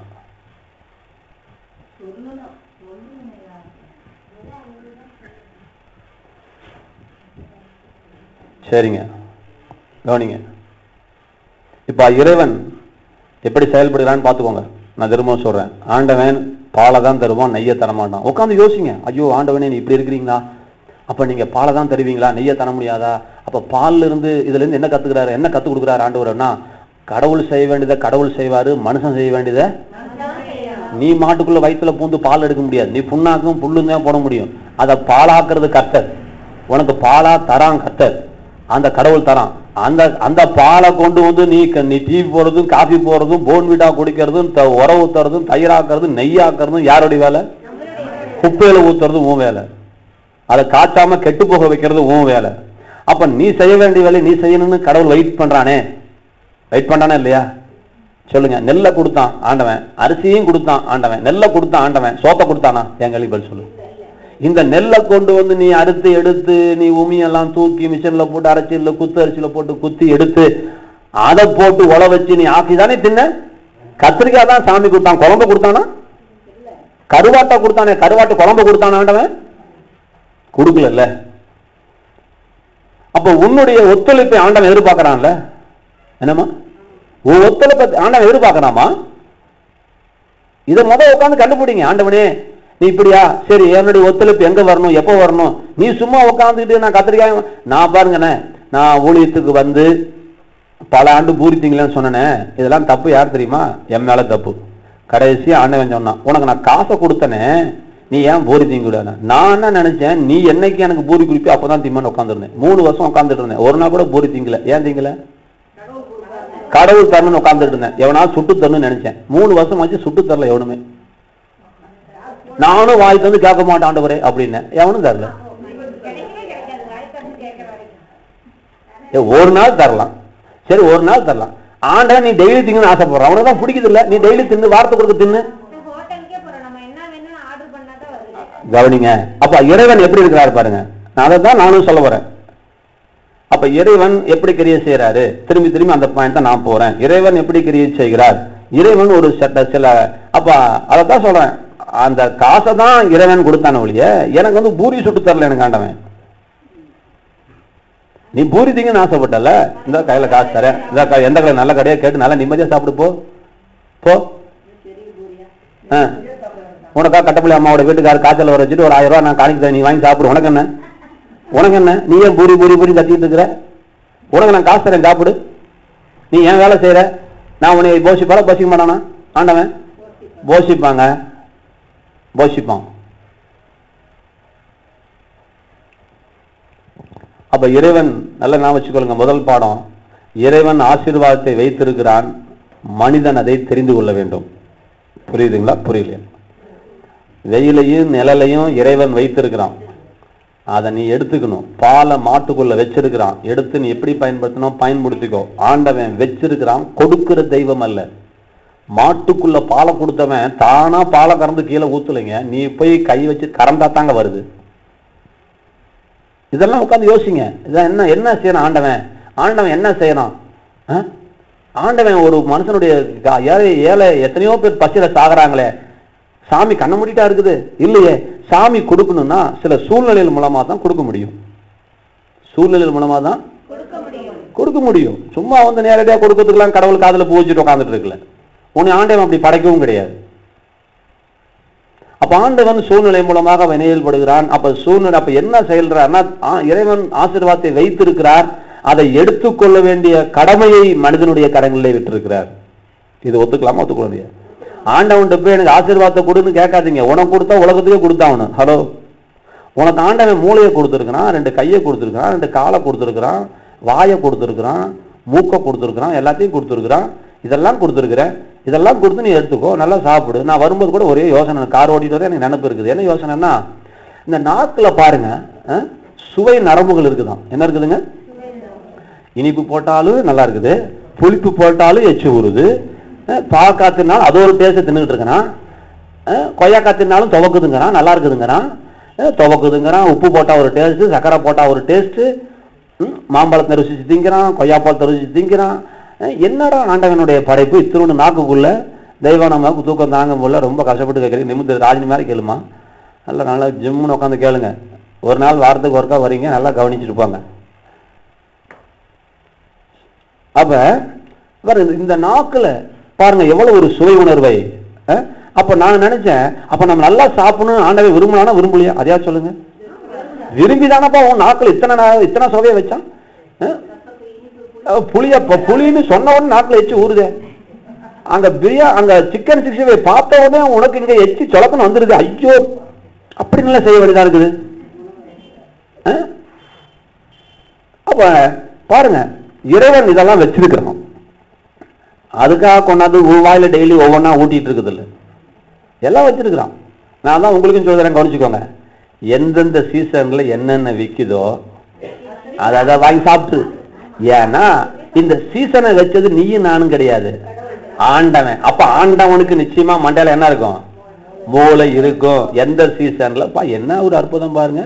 தர்பூசணிக்கா நீ நினைக்கிற இடத்துல போட்டா வராது. கரெக்டா அந்த வெயில் நேரத்துல பழுத்து லொடக்குன்னு வெளியே வரணும் பாருங்க. அந்த கொத்தரிக்காய், வெள்ளரிக்காய், தர்பூசணி, இதெல்லாம் ஆண்டவன் பாருங்க என்ன அழகா ஞானம் கொடுத்துருக்கான். அதே போல சில ஊருக்கெல்லாம் போனீங்கன்னா ஒவ்வொரு ஊர்ல ஒவ்வொன்று விற்பான், தெரியுமா உங்களுக்கு? அந்தந்த ஊர்ல விற்கிறத வாங்கி தின்றுங்க. பஸ்ல போனீங்கன்னா சோத்திரம் போட்டு போங்க, கையில காசு வச்சுக்குவாங்க. இப்ப நான் அப்படிதான் சேருது, 10 ரூபாய் ரெடியா வச்சுக்குவேன். அங்கங்க என்னென்ன விற்கிறானோ அதான் வாங்கி தின்றுவேன், சின்ன பிள்ளை மாதிரி. ஆமா, எங்க ஒரு ஊர்ல கடலை விற்கிறான்னா ஒண்ணு அந்த ஊர்ல கடலை சீப்பு, இல்ல அந்த ஊர்ல கடலை நல்லா இருக்கும். பைத்தியம் முடிச்சு போய் அந்த ஊர்ல கடலை விற்கல, ரைட்டுங்களா? அப்ப அந்த ஊர்ல ஆண்டவன் கடலை கொடுத்துருக்கான், அந்த மண்ணுக்கு கடலை வருது, அந்த மண்ணுக்கு கடலை ருசி இருக்குது. கடவுள் அதை படைச்சிருக்குன்னா அதுக்கு இறைவன் கொடுத்த வரம், அது இயற்கை உணவு. அது நீ திங்கிற சோத்துலதான் விஷம் இருக்கிறதோ, ஆண்டவன் கொடுத்ததுல விஷம் கிடையாது. அப்ப அதை ஒரு 10 ரூபாய்க்கு வாங்கி நான் கடலை திங்கிறதுனால நான் செத்து போயிட மாட்டேன். தருமபுரிக்கு போனேன், எனக்கு தருமபுரிலாம் கத்து கொடுத்தாரு. கிழங்குனா உண்டாப்பா 5 ரூபா கொடுப்பா, கிழங்கு கொடுப்பான்னு வாங்கி சாப்பிட்டுட்டேன். ஏன்னா சரி ஆண்டவன் கொடுக்குறான், கிழங்கு கொடுக்குறான். இல்ல ஏன் எல்லா ஊர்லயும் கிழங்கு வைக்கலையே? ஏன் அந்த ஊர்ல தருமபுரியில தான் கிழங்கு வைக்கிறான்? ஆமாங்க, தருமபுரியில் விற்பாங்க, போய் பாருங்க எப்படி இருக்குன்னு போய் பாருங்க. அதான் பிசினஸ், வருஷம் முடிச்சு அவங்க விற்கிறாங்க. இப்ப இதே ஊத்துக்குளிக்கு போனீங்கன்னு வச்சுக்கோங்க, ட்ரெயின்ல வெயிட் பண்ணுங்க டீச்சர். ஊத்துக்குளிக்கு போனேன் அன்னைக்கு ஒரு நாள், திருப்பூருக்கு போகும்போது ஊத்துக்குளி இருந்துச்சு. இன்னும் ஊத்துக்குளி கேள்விப்பட்ட மாதிரி இருக்குன்னு பார்த்தா ட்ரெயின் ரயில்வே ஸ்டேஷன்ல எல்லாரும் கையில பாட்டில் வச்சுட்டு மோரு மோரு மோரு மோரு மோரு மோரு மோரு மோரு மோருனா, அட பாவி 30 ரூபா சொல்லுவானா 25 ரூபா சொல்லுவானோன்னு எனக்கு பயம். இருந்தாலும் சரி ட்ரெயின் போகும்போது கேட்டலாம், சரி விடக்கூடாது அப்படின்ட்டு எவ்வளவுன்னு 5 ரூபான்னா, ஆடா பாவிகளாம் தாடாமாவனேன்னு சொல்லி சில்லர்கள் வண்டி கிளம்பிட்டான். எடுத்து ஒரு பாட்டில் வாங்கி கடமடா குடிச்சு ஒரு பாட்டில் வாங்கி சாப்பிட்டு வச்சுக்கிட்டேன். ஒரு பாட்டில் மோர் 5 ரூபாய்க்கு கொடுக்குறான், சூப்பரா இருக்கு. அந்த ஊர்ல ஆண்டவன் மாட்டை போதிச்சிருக்கிறான். அங்க இருக்கிற மாடு கறக்கிற பால், ஊத்துற நெய் நல்லா இருக்குது. நம்ம வீட்டு மோர் பாருங்க, சில வீட்டுல போய் மோர் சாப்பிட்டு பாருங்க, வித்தியாசமா இருக்கும். தட்டிக்காட்டுல போய் எல்லாம் சாப்பிட்டு பாருங்க. ஒண்ணு இல்லை, நீங்க ஆந்திராவில் போய் மோர் சாப்பிட்டு பாருங்க, தயிர் சாப்பிட்டு பாருங்க. இந்த தமிழ்நாட்டு தயிர் சாப்பிட்டு பாருங்க, ஆந்திரா தயிர் அடிச்சிக்க முடியாது. தண்ணியா அது குண்ணி, அது இயற்கையா சாப்பிட்டு அது நல்லா இருக்குது. நம்ம மாடும் சொத்தையும் ஒத்தலும் தொத்தலும் எண்ணெயமா இருக்குது. ஆந்திரா மாடும் பஞ்சாப் மாடும் நல்லா கொழுன்னு கிடக்குது. எண்ணத்தை சாப்பிட்டு அவங்க தான் போய் கேட்கணும். சரி கவனிங்க, சரி விஷயத்துக்கு வரேன் கேளுங்க. இறைவன் ஞானம் உள்ளவனா இருக்கிறான், அந்த இறை ஞானத்தை தேடுங்கள். அந்த இறைவன் என்ன செய்யணும், உனக்கு சுவை உணர்ச்சி எல்லாம் கொடுத்து நல்லா சாப்பிடுப்பா மவனேன்னு சொல்லிட்டு இந்த கண்ணுல பார்த்துட்டு பாருங்க, இந்த கண்ணால பாருப்பா, இதெல்லாம் பார்க்கணுமா பாரு அப்படின்னு ஆண்டவன் இந்த பாக்குறதுக்கு இந்த கண்ணை வச்சிருக்கிறான். இசையை கேட்கறதுக்கு காதை வச்சுக்கிட்டு 58,000 பிசிக்கு போட்டு ஒருத்தன் ஆடிட்டு இருக்கிறான். வண்டியில நடு ரோட்ல வரது கூட தெரியாம கிழவன் கூட இப்போ காதல ஹெட்போன் வச்சுட்டு பாட்டு கட்டுட்டு இருக்கிறான். அப்ப அதெல்லாம் உணர்வுகளையும் ஆண்டவர் நமக்கு தந்திருக்கிறார். கொண்டு வந்து கையில தருவது கிடையாது. இதை மாத்த நான் வச்சுக்கோங்க, இறைவன் வைத்திருக்கிறான். அந்த ஆசீர்வாதத்தை நம்ம எடுத்துக்கொள்ளணும். ஆசீர்வாதத்தை நம்ம, நீ ஆண்டவனே நீ என்ன செய்வியோ தெரியாதுன்னா நீ கத்திட்டு கடை. என்னம்மா நான் சொல்றது புதுசா வந்திருக்க அம்மாவுக்கு புரியுதா புரியலான்னு கேளுங்க. ஆண்டவனே நீ என்ன செய்வியோ தெரியல, நான் கதவை சாத்திட்டேன், எனக்கு நீ சோறு கொடுத்தா, என் மேல அக்கறை இருந்தா, நான் உன் பக்தியா இருந்தா எனக்கு வந்து சோறை கொடு, இல்லைன்னா நான் சாப்பிட மாட்டேன். அப்படின்னா சோறு வருமா வீட்டுக்கு? இல்லைங்க, வேணா சோதிச்சு பாருங்க. எனக்கு ஒரு நாள் கதவை சாத்திட்டு நீங்க மத்தியானம் சாப்பிடாதீங்க இறைவா அப்படின்னு கதவை சாத்திட்டு ஜாம் பண்ணுங்க பார்க்கலாம். எந்த இறைவனை தான் கூப்பிடுங்க, எந்த இறைவன் வரா நானும் பார்க்குறேன். எந்த இறைவன் வரமாட்டான்ல. இப்போ இதை நீங்க நினைச்சுக்கோங்க. அப்ப இதை போலதான் நீங்க எப்படி சோத்தை கேட்கறது வேஸ்ட்டோ, ஹலோ, நீங்க சோத்தை கேட்டா கடவுள் சோத்தை தர மாட்டார். நீ நெய்யை கேட்டா நெய்யை தர மாட்டான், பாலை தான் தருவான் அவன் கையில. இல்லைன்னா நெய்யை எங்க விற்குதுன்னு சொல்லி கொடுப்பான், இல்ல காசு தருவான். நெய்யை கொண்டு வந்து கையில் தருவானா? இல்ல சொல்லுங்க, நான் அந்த சாமி நான் கும்பிட்றேன், நான் நெய் கேட்டா நெய் கேட்டா என் கையில கிடைக்குங்க, வெண்ணெய் கேட்டா வெண்ணெய் கிடைச்சிருங்க, கிடைக்குமா? வெண்ணெய் கேட்டாலும் வெண்ணெய் கிடைக்கும், நெய் கேட்டா நெய் கிடைக்கும். நெய் எங்க கிடைக்கும் சொல்லி தருவான், காசு தருவான், ஆள் தருவான், நெய்யோ நெய்யின்னு வித்துட்டு போவான், ஏதாவது ஒண்ணு செய்வான் ஆண்டவன் இல்லையா? கொண்டு வந்து முன்னாடி டக்குன்னு இப்படி எனக்கு முன்னாடி பால் வச்சது போல வைக்க மாட்டாங்க இறைவன். இப்ப இது தெரிஞ்சுக்கிட்டீங்கன்னா, இந்த சோத்து விஷயத்துல நீங்க தெரிஞ்சுக்கிட்டீங்கன்னா, இப்ப அப்படியே ஆவிக்குரிய பிரகாரமாய் நீங்கள் இறைவனிடத்துல நீங்கள் கேட்பதெல்லாம் வேஸ்ட். நீங்க கேட்கறதெல்லாம் இறைவன் ஏற்கனவே வச்சிருக்கிறான். அதை எங்க வச்சிருக்கிறான், எப்படி வச்சிருக்கிறான் நீங்க தெரிஞ்சுக்கிறதுக்கு தான் வேண்டுதல். அதான் ஜபம். எங்க வச்சிருக்கிறான், எப்படி வச்சிருக்கிறான் தெரிஞ்சுக்கிறதுக்கு தான் ஜபம். அதுக்குதான் பிரசங்கம். அதுக்குதான் நாங்க உட்கார்ந்துட்டு இருக்கிறோம். இறைவன்னா யாரு, அவனுடைய ஆசீர்வாதத்தை நீங்க எப்படி எடுத்துக்கொள்ளணும், இறைவன் கொடுக்க ரெடியா இருக்கிறான், மனிதர்கள் பெற்றுக்கொள்ள ரெடியா இருக்கணும். இறைவன் கொடுத்துட்டாங்க, இனிமே கொடுக்க போறது கிடையாது. இறைவன் ஏற்கனவே கொடுத்து இருக்கிறான். இதனால நான் வச்சுக்கொள்ளுங்க, இனிமே கொடுக்க வேண்டிய அவசியம் இல்லை. இறைவன் ஏற்கனவே கொடுத்து இருக்கிறான். அதை நீ எப்படி பெற்றுக்கொள்ளணும்? நான் அடிக்கடி சொல்லுவேன், உனக்கு உலகத்திலே ஒரு வியாதி வந்துருச்சா பயப்படாத, உனக்குன்னு ஆண்டவன் ஒரு தீர்வை வச்சிருக்கிறான். எவனுக்கு தீர்வு இருக்குதோ இல்லையோ, உன் பிரச்சனைக்கு ஒரு தீர்வை இறைவன் வைத்திருக்கிறான். இந்த பிரச்சனையை கொண்டு வந்தது கடவுள் கிடையாது. என்னம்மா புதுசா வந்திருக்கிற அம்மா, உன் பிள்ளைக்கு வயிற்று வலி நீங்க தருவீங்களா? ஒரு 5000 ரூபாய் தரேன், உங்க பிள்ளைக்கு ஒரு 5 நாள் வகுத்து வலி வர மாதிரி ஒரு ஊசி போடுவேன் சிஸ்டர், போட்டுக்கிட்டா 5000 ரூபாய் தரேன், 5 நாள் புழுவா துடிப்பான், ஒத்துக்கிறீங்களா? நீ பெத்த உன் பிள்ளைக்கு இவ்வளவு அக்கறையா நீ இருக்கும்போது, தூசி உழுவாம நீ பார்க்கும்போது, உன்னை கொசு கடிச்சாலும் பரவாயில்ல, உன் பிள்ளைய கொசு கடிக்கூடாதுன்னு பாதுகாக்கிறியாமா? நம்மளெல்லாம் உண்டாக்குன இறைவன் சாதாரணமா இறைவன் நினைச்சிட்டு இருக்கிறீங்களா? நீங்க உங்க பிள்ளைய நேசிக்கிறத விட பல கோடி மடங்கு ஆண்டவர் உங்களை நேசிக்கிறார். இறைவன் நேசிக்கிறான். எல்லாம் விளைவிக்கோங்க, இறைவன் நேசிக்கிறான். அப்ப இறைவன் தான் பெரியவனுடைய, பிசாசு பெரியவன் அல்ல. அப்படின்னா பிசாசு சாமின்னு கும்பிட்டு போயிருப்போம். இறைவல்லமை ஒண்ணு நம்புங்க. இறைவல்லமைக்கு எதிர்வல்லமை இந்த உலகத்தில் இருக்கிறது. உதாரணம் பில்லி சூன்யம் செய்வனை மந்திரம் மாந்திரிகங்கள், இதெல்லாம் பிசாசினால் வரக்கூடிய காரியங்கள். கடவுளுக்கு என்ன இந்த வேலையான்னு கேட்காதீங்க. அப்ப அதை தான் கடவுள் எந்த ரூட்ல வேலை செய்யறாரு நம்ம கண்டுபிடிச்சிக்கணும். அதுக்காக அது பேயும் இல்லைன்னு சொல்லக்கூடாது, கடவுள் இல்லைன்னு சொல்லக்கூடாது. கடவுள் இல்லைன்னு நீங்க மறுக்கவும் முடியாது, பேய் இல்லைங்கிறது மறுக்க முடியாது. அது தெரியுமா உங்களுக்கு? இதெல்லாம் கண்டுபிடிச்சிக்கோ. இப்ப 2 பேரும் ஏன் எப்படி இருக்கிறாங்க அதை கத்துப்பாக்கு தான் நாங்க உட்காந்துட்டு இருக்கிறோம். அவன் எந்த அளவுக்கு, பிசாசு எந்த அளவுக்கு வேலை செய்ய முடியும்?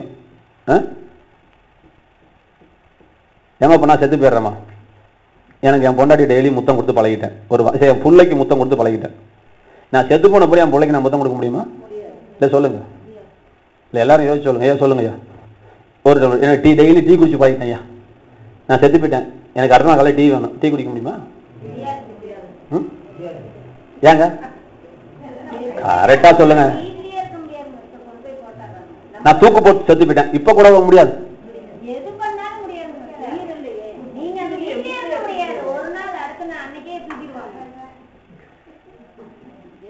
வெயிட் அப்படி நான் சொல்ல விளங்கிக்கோங்க. இப்ப செத்து போன பிறகு உன் பொண்டாட்டி கூட உன்னால் தொட முடியாது, சரியா? ஒருத்தர் டீ கூட குடிக்க முடியாது. ஐயோ நான் சொல்றதை புரிஞ்சுக்கோங்க, விஷயத்துக்காங்க. அப்படின்னா பிசாசு நீ ஏன் பயப்படுற? அதனால ஒன்றும் செய்ய முடியல, நீ ஏன் பயப்படுற? புரியுதா புரியலையா? என்ன அடிக்கிறதுக்கு பிசாசால முடியும்னா உன் பொண்டாட்டி கட்டி பிடிச்சிருக்கலாமே நீ. என்னை அடிக்க முடியும்னா உன் பொண்டாட்டி கட்டி பிடிச்சிருக்கலாமே நீ, இதை குடிச்சிருக்கலாமே. சார் பிசாசால ஒரு சுக்கும் முடியாது சார். பிசாசு பேசுறதுனா உங்களுக்குள்ள பூந்து உங்களுக்குள்ள பூரலாம். பிசாசு வேற ஒன்றும் அதிகபட்சம் செய்ய முடியாது. உங்களுக்குள்ள புகலாம், புகுந்து தன்னுடைய ஆசைகளை வெளியே பேசலாம், உங்க வாயின் மூலமா பேசலாம். இவ்வளவுதான் அதிகபட்சமா கடவுள் பிசாசு கொடுத்த அதிகாரம். இவ்வளவுதான் பிசாசு செய்ய முடியும். இதுக்கு மேல அவன் ஒன்றும் செய்ய முடியாது. அவனே தண்ணி குடிக்கணும்னா கூட அவன் உங்களுக்குள்ள பூந்து தான் அந்த தண்ணி கொடுன்னு கேட்கலாம். அவ்வளோ சும்மா தண்ணி கட்டு குடிக்க முடியாது. அப்புறம் ஏன் பேய்க்கு பயப்படுறீங்க? சுடுகாட்டுக்கு போனா கூட பயப்படாதீங்க. அதெல்லாம் ஒன்றும் செய்ய முடியாது. ஆண்டவன் அதை அப்படி படைக்கல. ஆண்டவன் பிசாசு அப்படி படைக்கல. அப்ப இதே போலதாங்க இறைவனும். இறைவனால கூட இங்க இருக்கிற டம்ளர் தூக்கி இங்க வைக்க முடியாது. இறைவன் ஒரு மனுஷன் மூலியமா தூக்கி வச்சாதான் அப்படி வைக்க முடியுமா? இறைவன் தூக்கி இப்படி வைக்க மாட்டான். இறைவனும் வைக்க மாட்டான், பேயும் வைக்க மாட்டான். அது விளைவிக்கும். அதான் விஷயம். இதெல்லாம் படிங்க, கொஞ்சம் கொஞ்சமா பாடத்தை படிச்சாதான் நமக்கு புத்தி வேலை செய்யும். ரைட். இன்னைக்கு ஒரு முக்கியமான ஒரு காரியம் சொல்றேன். மார்க் எழுதின சுவிசேஷம் 9ஆம் அதிகாரம். மார்க் எழுதின சுவிசேஷம் 9ஆம் அதிகாரம். ஒரு அந்த வசனத்தை எடுத்து வச்சுக்கோ, நான் சொல்றேன். என்ன அப்படின்னா, ஒரு தகப்பன் தன்னுடைய மகன் ஒரு ஆவி அசுத்த ஆவி பிடிச்சி அவனை அலக்கழிச்சு அவனை தீயிலையும் தண்ணீர்லையும் தள்ளி கல் எடுத்து மேல குத்தி காயப்படுத்திக்கிட்டு இருக்கிறான். இது பத்தாக்குறைக்கு அவன் ஊமியும் சவுடுமா இருக்கிறான். அது வரைக்கும் பேசிட்டு இருந்தவன், காது கேட்டு இருந்தவனுக்கு ஒரு பிசாசு பூந்ததுனால அவன் வாயும் பேச முடியாம, காதும் கேட்க முடியாம, நெருப்பை கண்டா நெருப்புல விழுந்துருவான், தண்ணி கண்டா தண்ணியில விழுந்துருவான், கல்லை கண்டா கல் எடுத்து உடம்ப குத்தி கிழிச்சுக்கிறான். இப்ப இவனை கொண்டு போய் அந்த வசனம் தெரிஞ்சுட்டே 23 24 விசுவாசிக்க ஏதாவது செய்யக்கூடுமானால் வெயிட் பண்ணுங்க. 22 வெயிட் பண்ணுங்க, நான் சொல்லிடுறேன், அப்புறம் விளக்குறேன். மார்க் 9:22. சரி கவனி. 22 23 இப்ப கவனிக்குமா. இப்ப சீசர்கிட்ட கொண்டு போய் கொடுக்குறாங்க. சீசர்லால இந்த பேயை என்ன செய்ய முடியல, விரட்ட முடியல. அப்ப இவங்க என்ன செய்யறாங்க, இந்த அப்பங்காரனுக்கு அவ்வளவுதான்ட்டு போயிடாம ஏசுநாத்தை போயிட்டு, எப்பா அவங்க சீசர்லால இந்த பேயை விரட்ட முடியாம போயிடுச்சு, என் மாமா ரொம்ப கஷ்டப்படுறான், நீங்க ஏதாவது செய்ய முடியும்னா உங்களால அந்த வசனத்தை வாசிங்கள. இவனை கொல்லும்படிக்கு அநேகந்தரம் தீயிலும் தண்ணீரிலும் தள்ளிற்று. நல்லா கவனிங்க, கவனிங்கம்மா. இலக்கியமா ரொம்ப ரொம்ப முக்கியமான ஒரு சப்ஜெக்ட் எடுக்கிறேன். ஏற்கனவே சொன்னதும் தயவுசெய்து நினைக்காதீங்க. டீச்சரு புஷ்பலாத எல்லாரும் கவனிங்க. ஒரு ஊர்ல போய் முந்தானத்து புதன்கிழமை கூட்டம் எடுத்தேன். இப்படி என்ன செஞ்சுட்டேன், அப்போ இத்தனை பேர்த்த கவனின்னு சொன்னா, அதே போல் அங்கே ஒரு அம்மா, எல்லாரும் பட்டிக்காட்ட அம்மா, யாருக்கும் நாலேஜ் இல்லை. அங்கே ஒரு 1-2 பேர்த்து தான், 1-2 தான், ஒன்றும் இல்லை, ஒருத்தவங்க தான் மண்டையில் மூலியாக இருக்கிற மாதிரி நினச்சிக்கிட்டு, அம்மா கலைச்சல் சிஸ்டர் கொஞ்சம் கவனிங்கன்னு சொல்லிட்டாங்க. என்னங்க,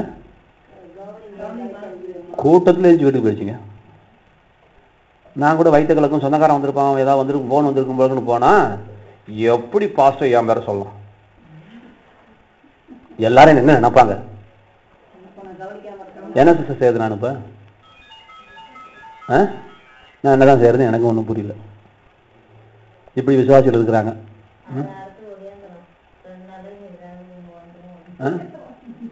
ஓரளவுக்கு ஒரு பக்கம் இடினா மத்தளத்துக்கு எத்தனை பக்கம் இடி, பாஸ்டருக்கு எத்தனை பக்கம் இடி, எத்தனை விசுவாசி இருக்கான்னு அத்தனை பக்கத்து இடி. அப்பனா கோச்சிக்கிறாங்க, அப்பனா கோச்சிக்கிறாங்க, தும்முனா கோச்சிக்கிறாங்க, தலை செய்யணும்னா.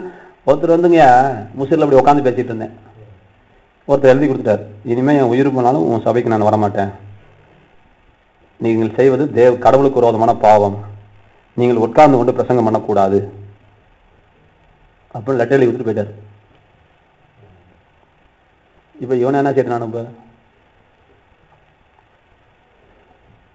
இன்னொருத்தர் பஞ்சாபுக்கு போயிருந்தேன். என் முடிதான் இப்படி கிடக்குது. இப்பதான் என்ன வச்சு பசையை வச்சு தடையை நிப்பாட்டிட்டு இருக்கேன், இல்லைன்னா என் முடி இப்படி நிற்காது. தாயின்னு வடிவேல் முடியுமா நிற்கும், அது களைஞ்சிடும். அதை நான் சீவனமா செய்யக்கூடாதா? சீவன பாவத்துக்கு எப்படி செய்வலாம் அப்படின்னு 10 பாஸ்டர் பஞ்சாப் வச்சு என்கிட்ட பஞ்சாப்ல. அந்த அம்பாக்கு நல்ல தமிழ் தெரியாது, இத்தனைக்கு பஞ்சாப் பாஷை. 4 பாஸ்டர் வச்சு சண்டை போடுது என்கிட்ட பஞ்சாப்ல. எப்படியா நீ மேடையில செய்வலாம்? நான் கேட்டேன், ஏமா சேலை போய் சேலை சரி பண்ண மாட்டியாமான்னு. எனக்கு ஆண்டவன் சொல்லி கொடுத்துருக்கான்ல, உன் சேலை விலகிச்சுன்னா சரி பண்ண மாட்டியாமான்னு. ஏமா என் முடி சேலை சரி பண்ணி போய் தப்பாமா குசும் போட்டீங்க நாட்டுல. நான் பைத்தியகாரமா நிக்கிறேன், நான் மேடையில கோட்டு போட்டு நிக்கிறேன், முடி கலைஞ்சு போய் நான் எப்படி பேசுவேன்? உட பேசுறதுக்கு முன்னாடி சீப்பு எடுத்து இப்படி சீவுனேன், அவ்வளவுதான். அந்த அம்மா பாத்துருச்சு. எப்படி நீ செய்யலாம்? சரிங்க, இப்ப நம்ம விஷயத்துக்கு வருவோம். இப்ப நல்லா கவனிங்க. இப்ப கவனிங்க, நான் ஏன் சொல்றேன், முக்கியமான பாயிண்ட் வந்துருச்சு, நீங்க விட்டுறாதீங்கிறதுக்காக இவ்வளவு பேர் இருக்கிறேன். அவங்க உங்க பேரை இழுக்கிறேன்னா அது கத்தரா கூப்பிடுறதா வச்சுக்கோங்க. ஏன் எனக்கு யாரு பேரும் வரல, உங்க பேர் வாயில வருது? கவனிங்க. இப்ப இங்க என்ன சொல்ல வராரு, நல்லா கவனிங்க. ஒரு இறைவன் எப்படி செயல்படுகிறான் என்பதை நீங்க கத்துக்கோங்க. அதுக்காக தான் திரும்பி திரும்பி எடுக்கிறேன். முதல் சொன்னேன், இறைவன் ஆசீர்வாதத்தை வைத்திருக்கிறான், அதை தரமாட்டான், அதுக்குரிய வழியை காட்டுவான், அதுக்குரிய சூழ்நிலையை உருவாக்குவான். நல்லா புரியுதுங்களா? பாரதியார் செத்தது வந்துங்க யானை மிதி செத்தாரு. அப்போ இவர் யானைப்பான் என்ன, இவர் கோயிலுக்கு போகும்போது எல்லாம் சொன்னாங்க யானைக்கு மதம் பிடிச்சிச்சு, ஓடியா ஓடியான்னாங்க. இந்த ஆளு பாரதியார் என்ன செஞ்சாரு, இல்ல இல்ல மனுஷனுக்கு தான் அறிவு இல்லை, யானைக்கு நன்றி இருக்கு, யானைக்கு அறிவு இருக்குது, என்ன யானைக்கு அறிவு இல்லாட்டினா என் கடவுளுக்கு அறிவு இருக்கு, என் கடவுள் என்ன காப்பாற்றுவான்னு போனான். கடைசியில யானைப்பாகன்னு ஓடியாந்தான். யானைப்பாகன்னு சொன்னான், யோ பாரதியாரே நட்டுக்கிட்டு கம்பிக்கிச்சாயா, இத்தனை பேர் சொல்றாங்க கேட்காம போயிட்டு இருக்கிற, நான் யானைப்பாக நான் ஓடியாரேன் தெரியலையா, துண்டை விட்டு ஓடியாரன் பாரு, வேசி விட்டுட்டு ஜட்டியோட ஓடியாந்துட்டு இருக்கிறான் பாரு, ஓடியா அப்படின்னா இல்ல இல்ல ஆண்டவன் என்னை காப்பாற்றுவானா. இவனுக்கு வந்துச்சு யானைப்பாகனு கோபம். இன்னும் சொன்னான், யோ அந்த சாமி தாண்டா இப்போ என் மூலியமா உங்கள்கிட்ட பேசுது, புரியலையா அவனுக்கு? காப்பாத்துவான் காப்பாத்துவான் காப்பாத்துவாங்கிறியே, அவன் தாண்டா இப்ப என் மூலியமா பேசுறான், ஓடி போவான். இவன் அப்பயும் கேட்காம போனாரு. அது என்ன ஒரு பாடமா போச்சு தமிழ்நாட்டுக்கு, உலகத்துக்கு. இப்படியே தூக்கி சூரத்தாங்க தூக்குற மாதிரி தூக்கி கீழே போட்டு நெஞ்சில மிதிச்சு சப்பாட்டி ஆக்கிட்டு போயிடுச்சு. இறைவன் எப்படி பேசுவான்? சூழ்நிலை மூலமா பேசுவான்.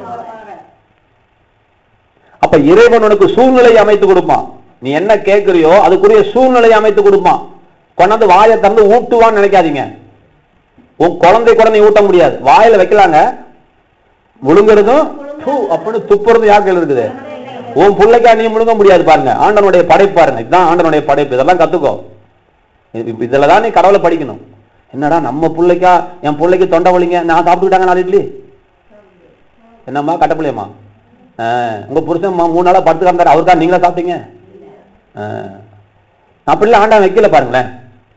அப்ப உன்னுடைய ஒத்துழைப்பை தேவன் விரும்புறான் பாருங்க. ஒரு குழந்தையவே ஒத்துழைக்க, ஒரு தாய் ஒரு குழந்தைக்கு பசியானாவே குழந்தை வாயை திறக்கணும், வாய்க்குள்ள பால் போகணும், அந்த குழந்தை என்ன செய்யணும்? முழுங்கணும். இவ்வளவு வேலை செஞ்சாதான் பால் உள்ளுக்குள்ள போகும் பாருங்க. சும்மா அப்படியே வாயை தந்தனே இந்த தண்டல்ல பால் ஊத்துன மாதிரி கிருன்னா ஊத்துற குழந்தை வாய் குழந்தை ஊத்துங்களேன் பார்க்கலாம். குழந்தை வாய் அப்படி பிடிச்சி ஒரு அமுக்கி இப்படியே ஊத்துங்களேன், கடன்னு உள்ள போதான்னு பார்க்கலாம்.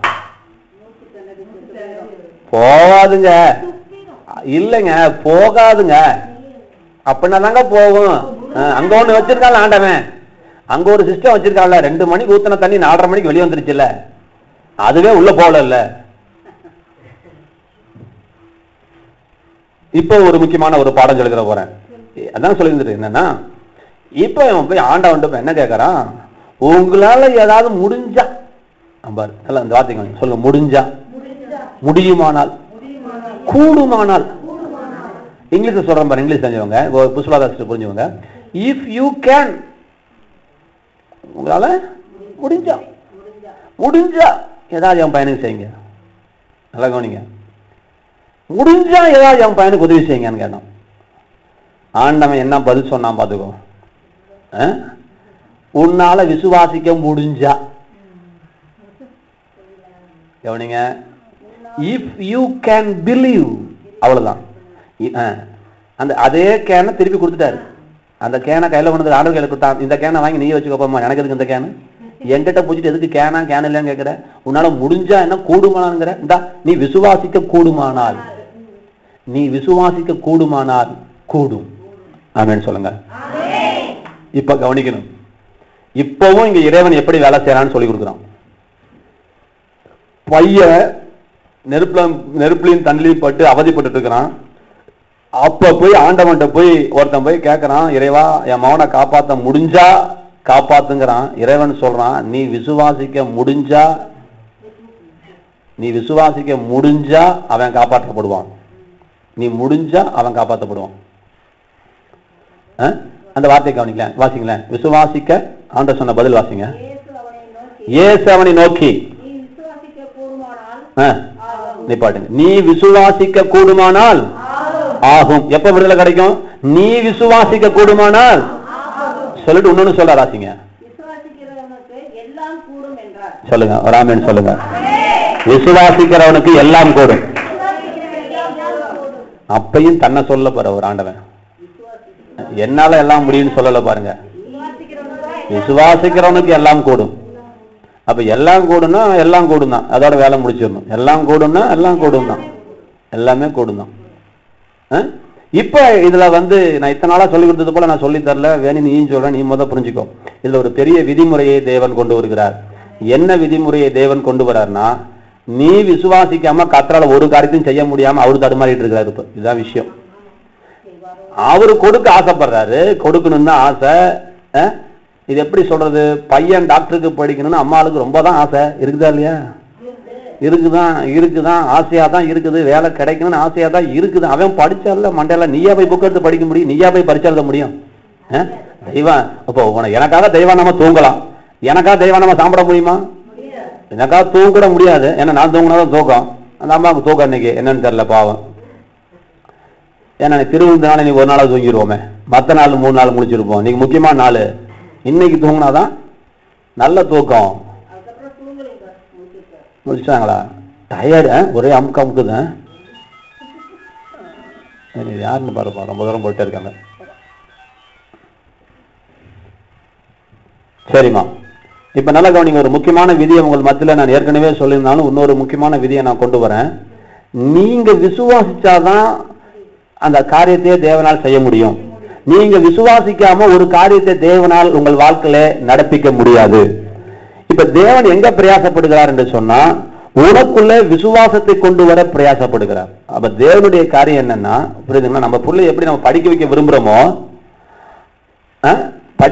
விரும்புறோமோ அது போல தேவன் நம்மளை படிக்க வைக்க விரும்புகிறார். விசுவாசத்தை நமக்குள்ளே கொண்டு வர விரும்புகிறார். இந்த விசுவாசம் நமக்குள்ளே வர வேண்டும் என்று தேவன் விரும்புகிறார். விசுவாசமே உலகத்தை ஜெயிக்கிற ஜெயம். நீ விசுவாசித்தால் தேவனுடைய மகிமையை காண்பாய். விசுவாசிக்கிறவனுக்கு கூடாத காரியம் ஒன்றுமில்லை, விசுவாசிக்கிறவனால் எல்லாம் கூடும். இப்படிதான் வசனங்கள் இருக்கிறதே ஒழிய கரெக்டா அப்ப என்ன செய்ய விரும்புறார் கர்த்தர்னா, நான் ஏதோ புதுசா ஒண்ணு செஞ்சிட முடியாதுப்பா, நான் இறைவன் தான், என்னால செய்ய முடியாது ஒண்ணுமில்லை, ஆனா நீ விசுவாசித்தாதான் என்னால செய்ய முடியும். இந்த பாயிண்ட்டுக்கு நீங்க வரலன்னா கதைக்காக. ரைட். இப்ப ஆதியாகமத்தின் புத்தகம் 17ஆம் அதிகாரம், இதான் பிரசங்கம். இதை முடிஞ்சா அடுத்த திருவந்துக்கு வேணா பண்றேன். இந்த திருவந்துக்கு பண்ணிருக்கேன், எல்லா சபையிலையும் பண்ணிட்டேன், இந்த சபையில மாத்திரம் நான் பண்ணல. ஆதியாகமத்தின் புத்தகம் 17ஆம் அதிகாரம் 1வது வசனம். ஆபிரகாம் 99 வயதான போது கர்த்தர் ஆபிரகாமுக்கு தரிசனமாகி, நான் சர்வ வல்லமுடைய தேவன், நீ எனக்கு முன்பாக நடந்து கொண்டு உத்தமனாய் இரு. நல்லா கவனிங்க, முக்கியமான விஷயம். இதுதான் திருவிருந்துக்கு எல்லா சபையிலும் பேசினேன், இங்க கடைசியா பேசுறேன். சப்ஜெக்டே முடிய போகுது, இருந்தாலும் முடிக்கிற இடத்துல ஆரம்பிச்சுட்டு போறேன், ஆரம்பிக்க வேண்டிய இடத்துல முடிக்கிறேன். சரி கவனிங்க, இதனுடைய பின்னணியத்தை நான் சொல்லுகிறேன். ஆபிரகாம் என்பவன் ஒரு தேவனுடைய மனிதனாய் இருந்தான். அவன் கவனிங்க, பிள்ளை இல்லாதவனாய் இருந்தான். அவனுக்கு வயது 75, அவன் மனைவிக்கு வயது 65. பிள்ளை இல்லை. அவனுடைய அப்பாவோட தொழில் கோயிலுக்கு விக்கிரகம் செஞ்சு தர வேலை. அப்படின்னா என்ன தெரிஞ்சுக்கிறோம், அவனும் கிறிஸ்தவன் கிடையாதுன்னு அர்த்தம் இல்லையா?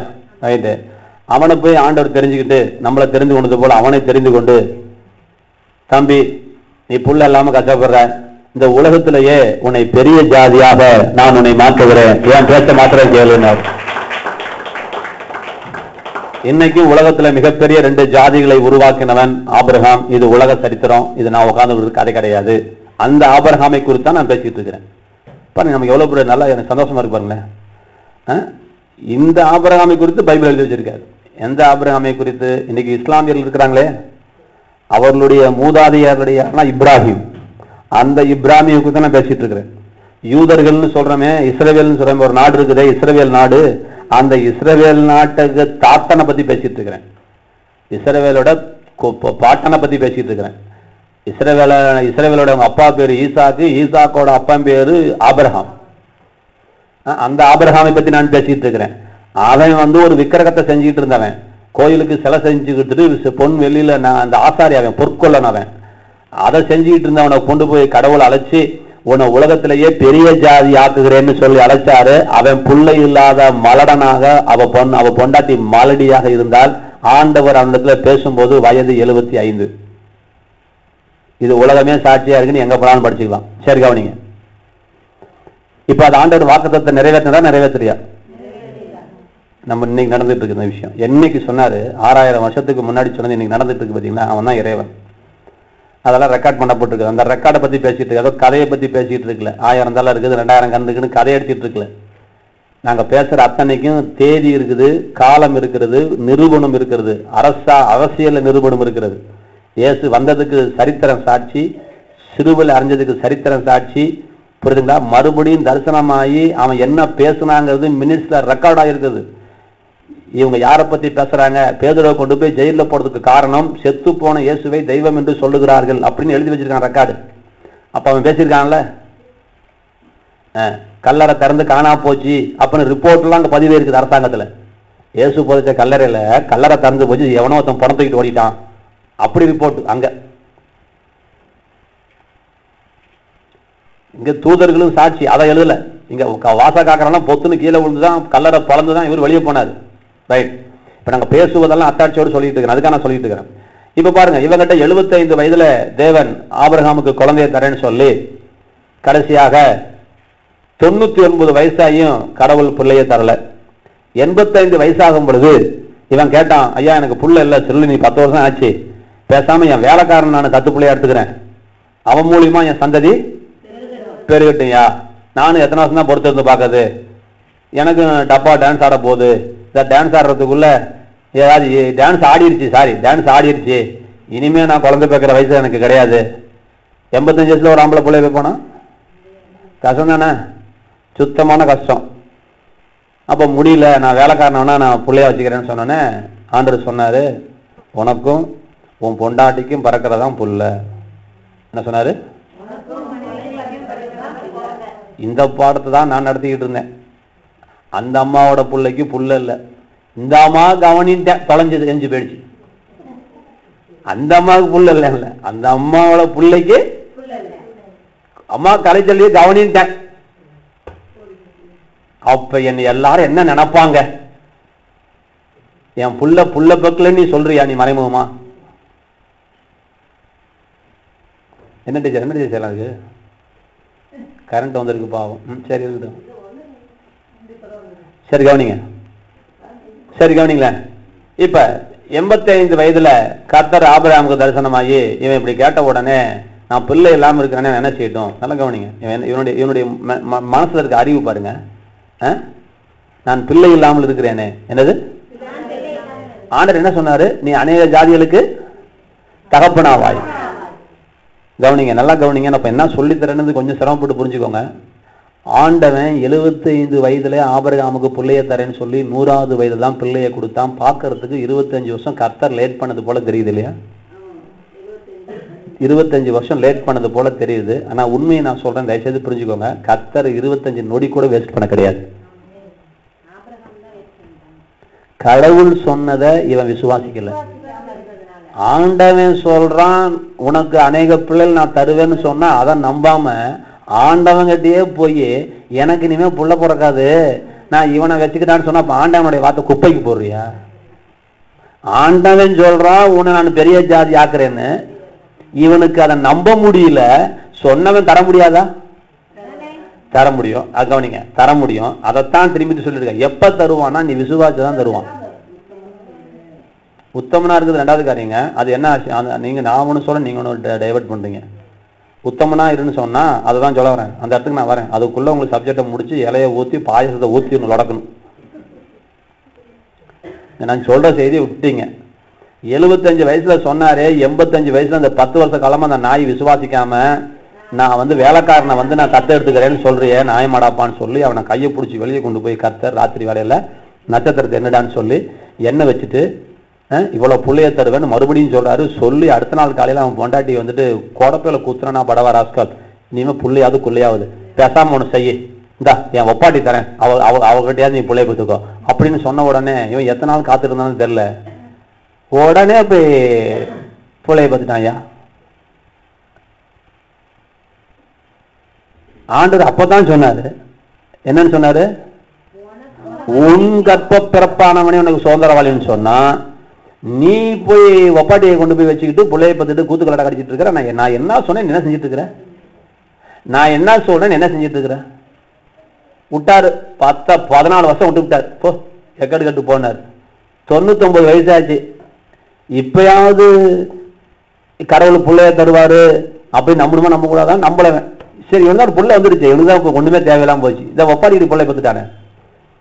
அப்ப கர்த்தர் வந்து சொன்னாரு, நான் சர்வ வல்லமுடைய தேவன், நீ எனக்கு முன்பாக நடந்து கொண்டு உத்தமனா இரு. அப்படின்னு என்ன தன்னா, நீ பொண்டாட்டிக்கு உத்தமம் தான், ஏன்னா அவ சொல்லாம நீ ஒப்பாட்டியை தொடல. ஊருக்கே நீ உத்தமம் தான், ஆனா நீ எனக்கு முன்னாடி உத்தமம் கிடையாது.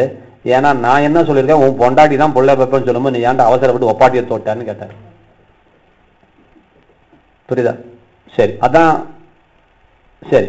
இப்ப ஆண்டவர் அவன்கிட்ட சொன்ன பேர் என்னன்னா, நல்லா கவனிங்க, நான் சர்வ வல்லமுடைய தேவன். சொல்லுங்க. தமிழ்ல சர்வ வல்லமுடைய தேவன் என்று எழுதியிருந்தாலும் மூல பாஷையில எப்படி எழுதப்பட்டிருக்குன்னா எல் ஷடாய் என்று எழுதப்பட்டிருக்கு. என்ன எழுதப்பட்டிருக்கு? இந்த எல் ஷடாய்க்கு அர்த்தம் தெரியாம எல்லாரும் சர்வ வல்லவர் சர்வ வல்லவர் என்றே போட்டாங்க. எல் என்றால் சர்வ வல்லவர் எழுதிக்கோங்க, இஎல் எல், இல்லைன்னா ஏ இல் எல். இங்கிலீஷ்ல இஎல், இல்லைன்னா தமிழ்ல ஏ எல். எல் எல் என்றால் சர்வ வல்லமை உடையவர். ஷடா என்றால் மார்பகம் உடையவர். ஷடாய் என்றால் மார்பகம் உடையவர் அல்லது மார்பகம் பெருத்தவர் என்று அர்த்தம். மார்பகம் உடையவர்னே போடுங்க, எல்லாம் ஒண்ணுதான். மார்பகம் உடையவர் அல்லது பிராக்கெட்ல பெருத்தவர். இப்ப பாருங்க, ஆண்டவர் ஆபிரகாமுக்கு தரிசனம் ஆகும்போது, அம்மா மணிமேலம்மா நான் சொல்றேன் நல்லா கவனிச்சுக்கோங்க, கடவுள் நமக்கு உதவி செய்ய காத்திருக்கிறார். கடவுள் தாமதம் பண்ணல, நம்ம தாமதம் பண்றோம். கடைசியா இவனுக்கு புள்ள கொடுக்கறதுக்கு தேவன் பட்ட கர்ப்ப வேதனை தான் நான் படிச்சுட்டு இருக்கிறேன்.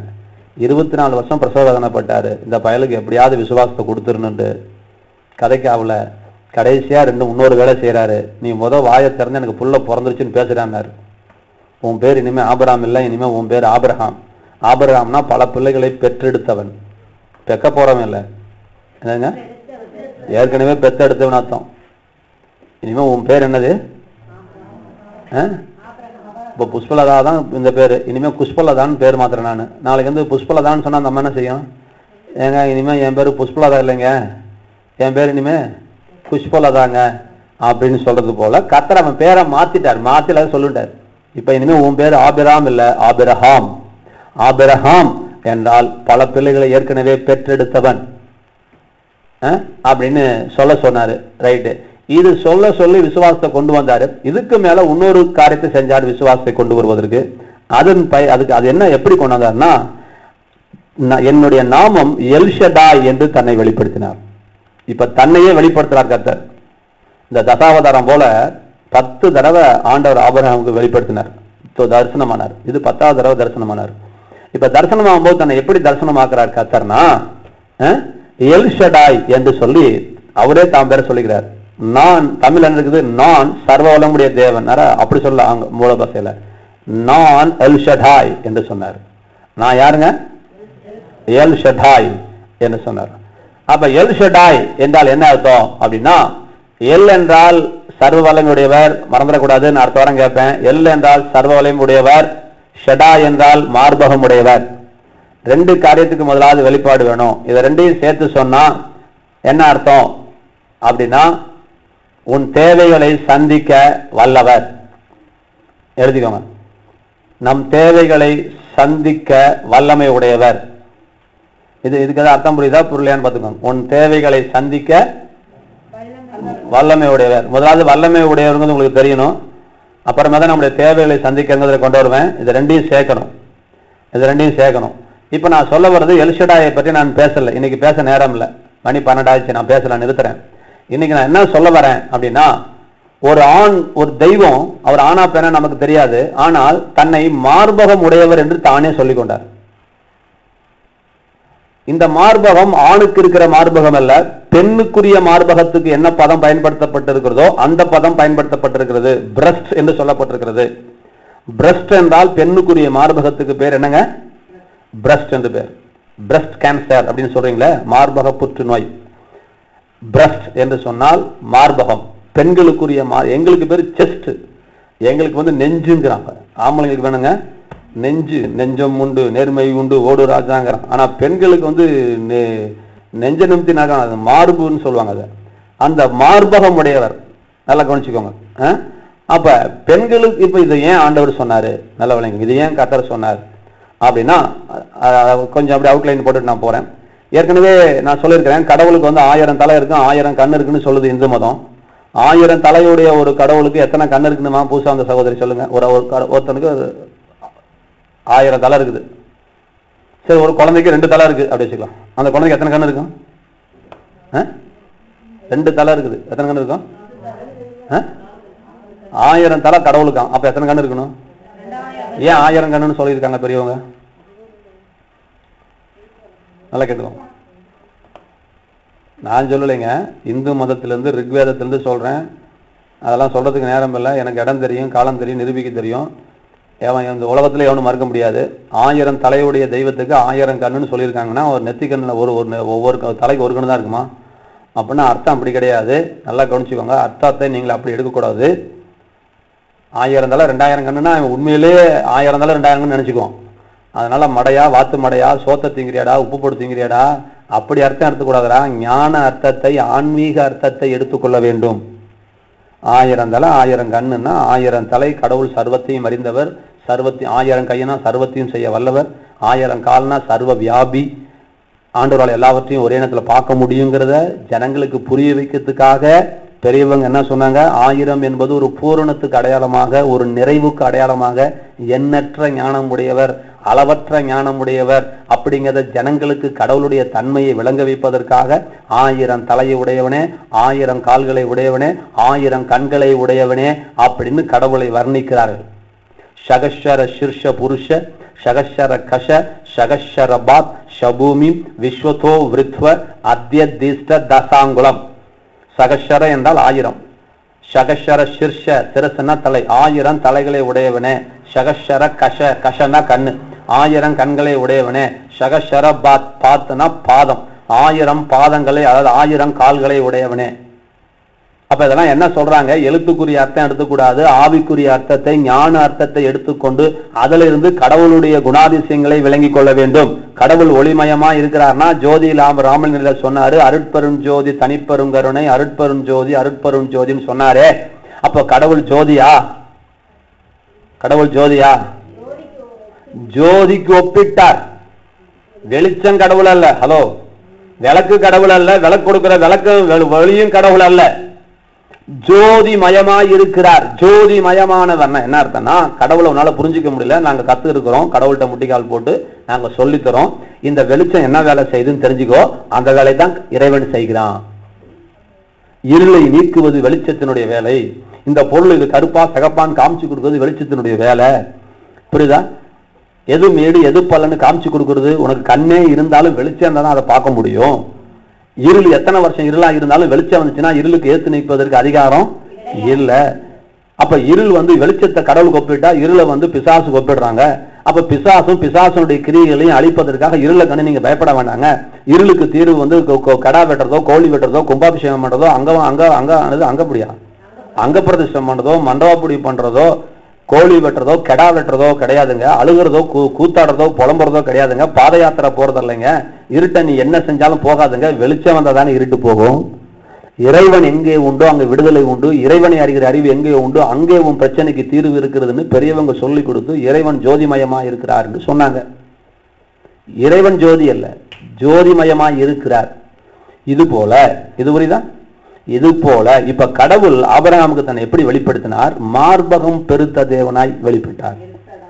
எல் ஷடாய். அப்படின்னா என்ன அர்த்தம்? இந்த அர்த்தத்தை நான் சொல்லிடுறேன். நான் பின்னாடி தான் விளக்கம் பேச முடியும். நான் தொடர்ந்து வரும்போது நான் இதை பத்தி உங்க மத்தியில நான் பேசுறேன். நானே மறந்தாலும் நீங்க எழுப்பி விட்டு பாசியா எல்ஷடாயை பத்தி கொஞ்ச நேரம் பேசுங்க ஆண்டவரே பாசியான்னு சொல்லி கேட்கணும். எல்ஷடாய், எல்ஷடாய் யார் என்கின்ற வெளிப்பாடு வந்துருச்சுன்னா உங்க வாழ்க்கை தலைகளாக மாறிவிடும். உங்கள் பிரச்சனை ஒன்றுமில்லாமல் போய்விடும். இந்த எல்ஷடாய், நாம் ஆராதிக்கிற தேவன் எல்ஷடாய். எல்ஷடாய், உன் தேவைகள் என்னவானாலும் எதுவானாலும் எவ்வளவு பெரிதானாலும் உன் தேவையை சந்திக்க உன் கடவுளுக்கு வல்லமை உண்டு. வல்லமை உண்டு என்பது மாத்திரமல்ல, உன் தேவைகளை சந்திப்பதற்கு வல்லமை உன் கடவுளிடத்தில் உண்டு.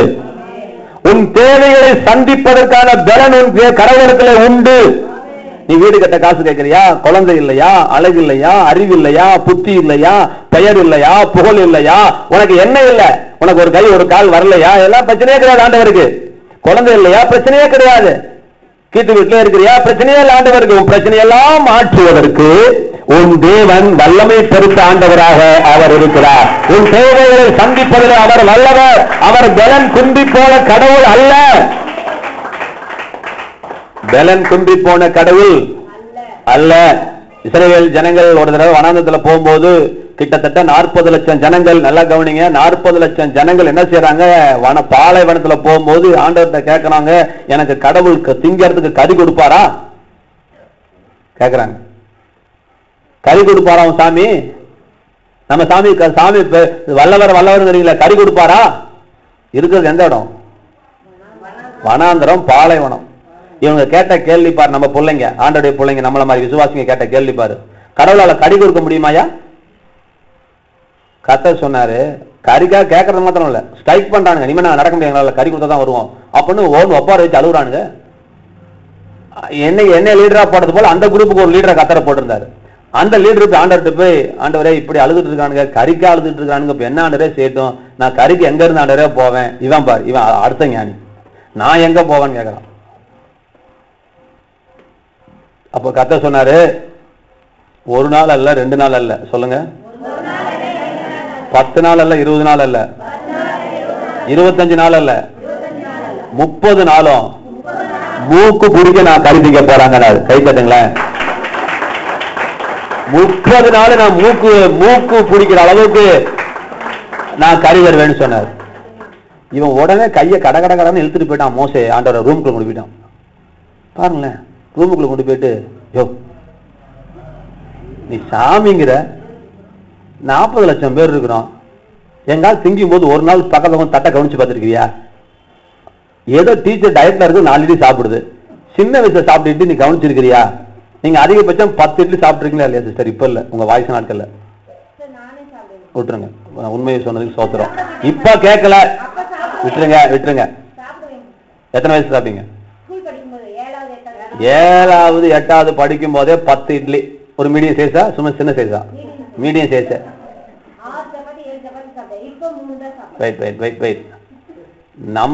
நம்மளே இப்படின்னா சில பேர் கறி திங்கிற ஆளை விட்டா, புரியுதுங்களா? அண்ணாத்துறையே 1 கிலோ கறி வச்சா கரெக்டா சாப்பிட்டு தான் இருப்போம். நம்ம முசலுக்கு அண்ணாத்துறையும் பாலும் விட்டோம்னா கரெக்டா தலைக்கு 1 கிலோ முழு கோழியை உரிச்சு, அப்படியே சிக்கன் 65 போட்டு அப்படியே முழு கோழியை உரிச்சு வச்சா முழு கோழியும் தின்றுவாங்க. அது 1 கிலோவோ 1.5 கிலோவோ தெரியாது. இப்ப அவனுக்கு எவ்வளவு தின்றுப்பானுங்க? எல்லாம் கடத்து கஜனமா இருந்த அந்த காலத்துல, 6000 வருஷத்துக்கு முன்னாடி வாழ்ந்தவங்க எல்லாம் கடத்து கஜனமா இருக்கிறவனுங்க. அவனுக்கு எவ்வளவு தின்றுப்பானுங்க.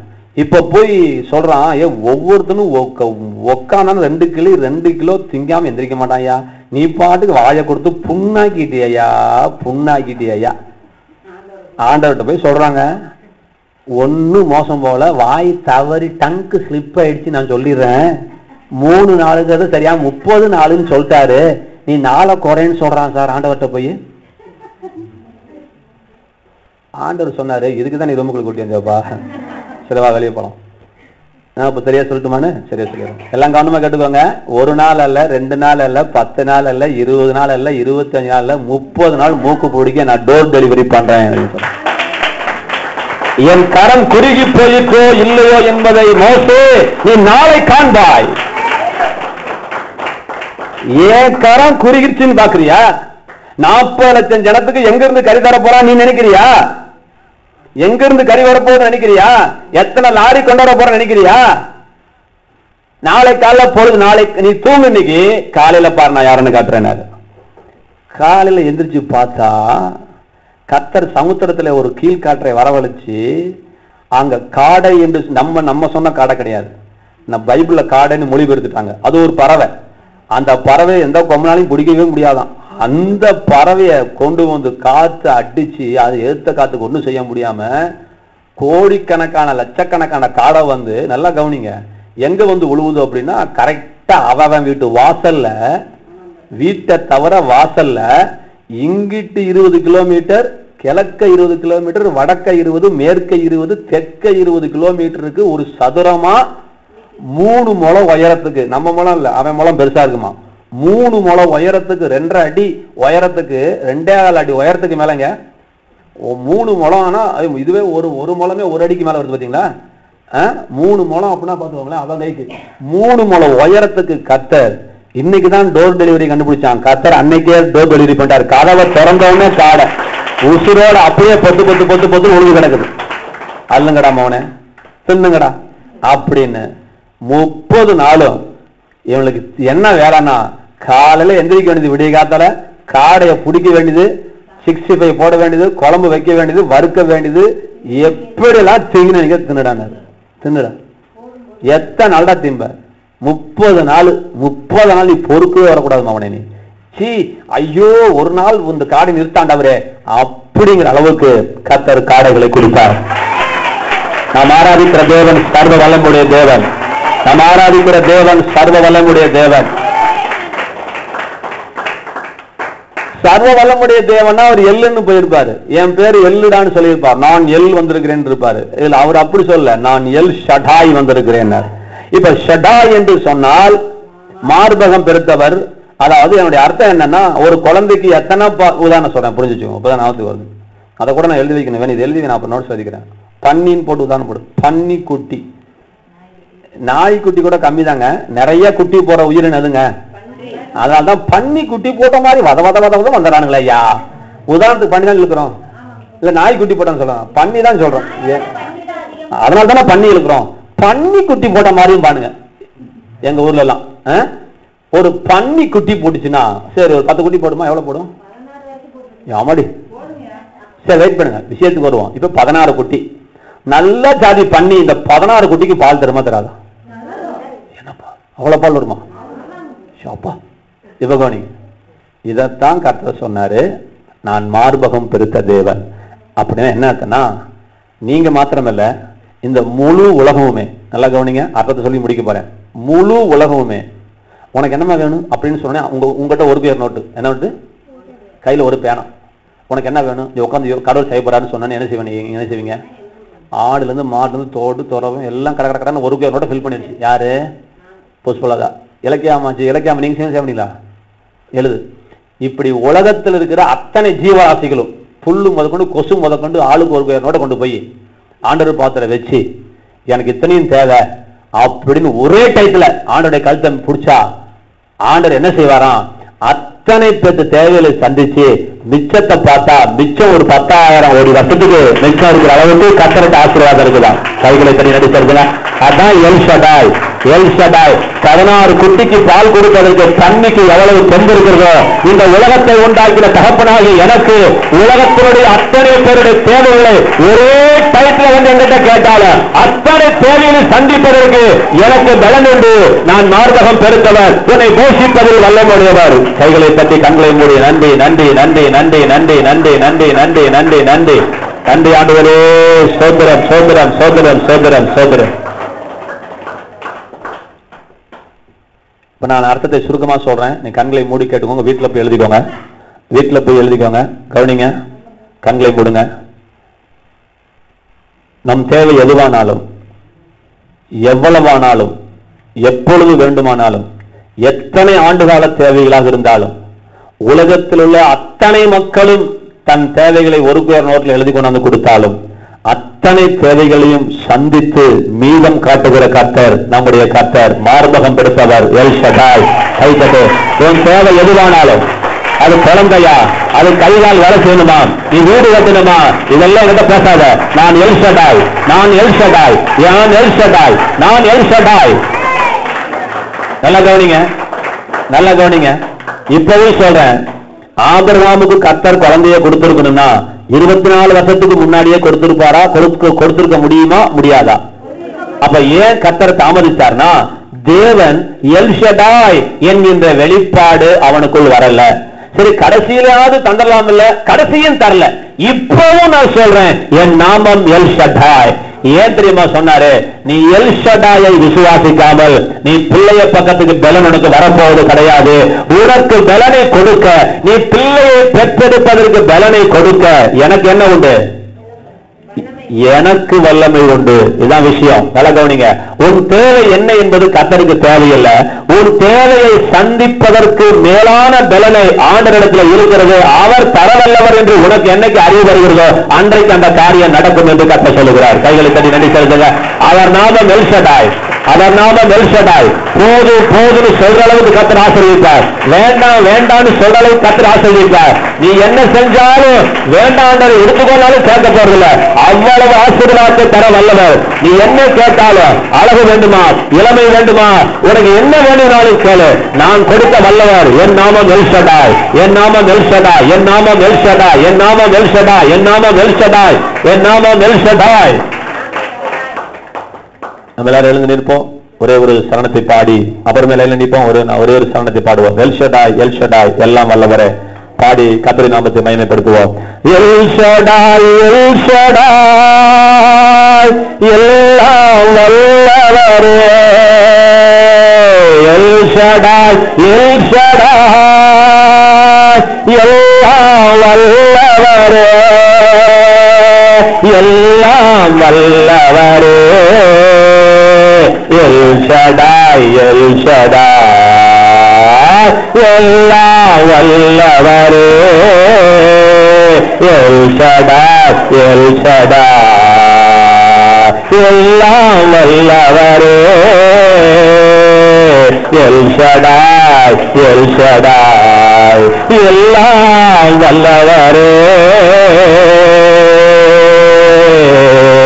L Shaddai, L Shaddai. நன்றி ஆண்டவரே.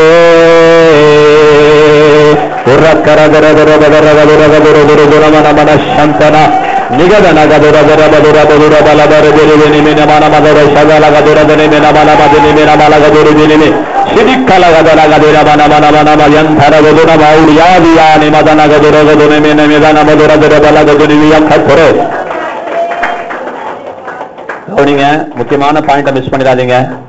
கர்த்தர் ஆபிரகாமுக்கு குழந்தையை கொடுக்கல, குழந்தையை கொடுக்க முடிய வல்லவர் என்கின்ற வெளிப்பாட்டை கர்த்தர் கொடுத்தார். அதுக்குதான் 25 வருஷம் வெயிட் பண்ணார். உன் பிள்ளைக்கு சுகத்தை கொடுக்கணும்னு வந்திருக்கிறியா? உன் மகனுக்கு சுகத்தை கொடுக்கணும் வந்திருக்கிறியா? கடவுள் சொல்றாரு, உன் பிள்ளைக்கு சுகத்தை கொடுக்கறதுக்கு எனக்கு வல்லமை உண்டு. நீ என்ன கேட்டு இங்க வந்திருக்கிறியோ அதை விட அதிக சக்தி எனக்கு உண்டு. நீ நினைப்பதை விட, எதிர்பார்ப்பதை விட அதிக, அளவுக்கு அதிகமாக, அளவுக்கும் அதிகமாக நான் உன் தேவைகளை சந்திக்க நான் வல்லவராக இருக்கிறேன். உன் தேவைகளை சந்திக்க எனக்கு வல்லமை உண்டு. என் நாமம் எல் ஷடாய். என் நாமம் எல் ஷடாய். என் நாமம் எல் ஷடாய். என் நாமம் எல் ஷடாய். என் நாமம் எல் ஷடாய்.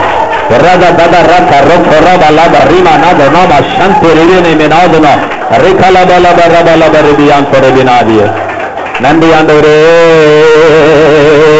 நன்றி நன்றி நன்றி நன்றி நன்றி நன்றி நன்றி நன்றி. நம்மளோட வரிசையா நிற்போம்.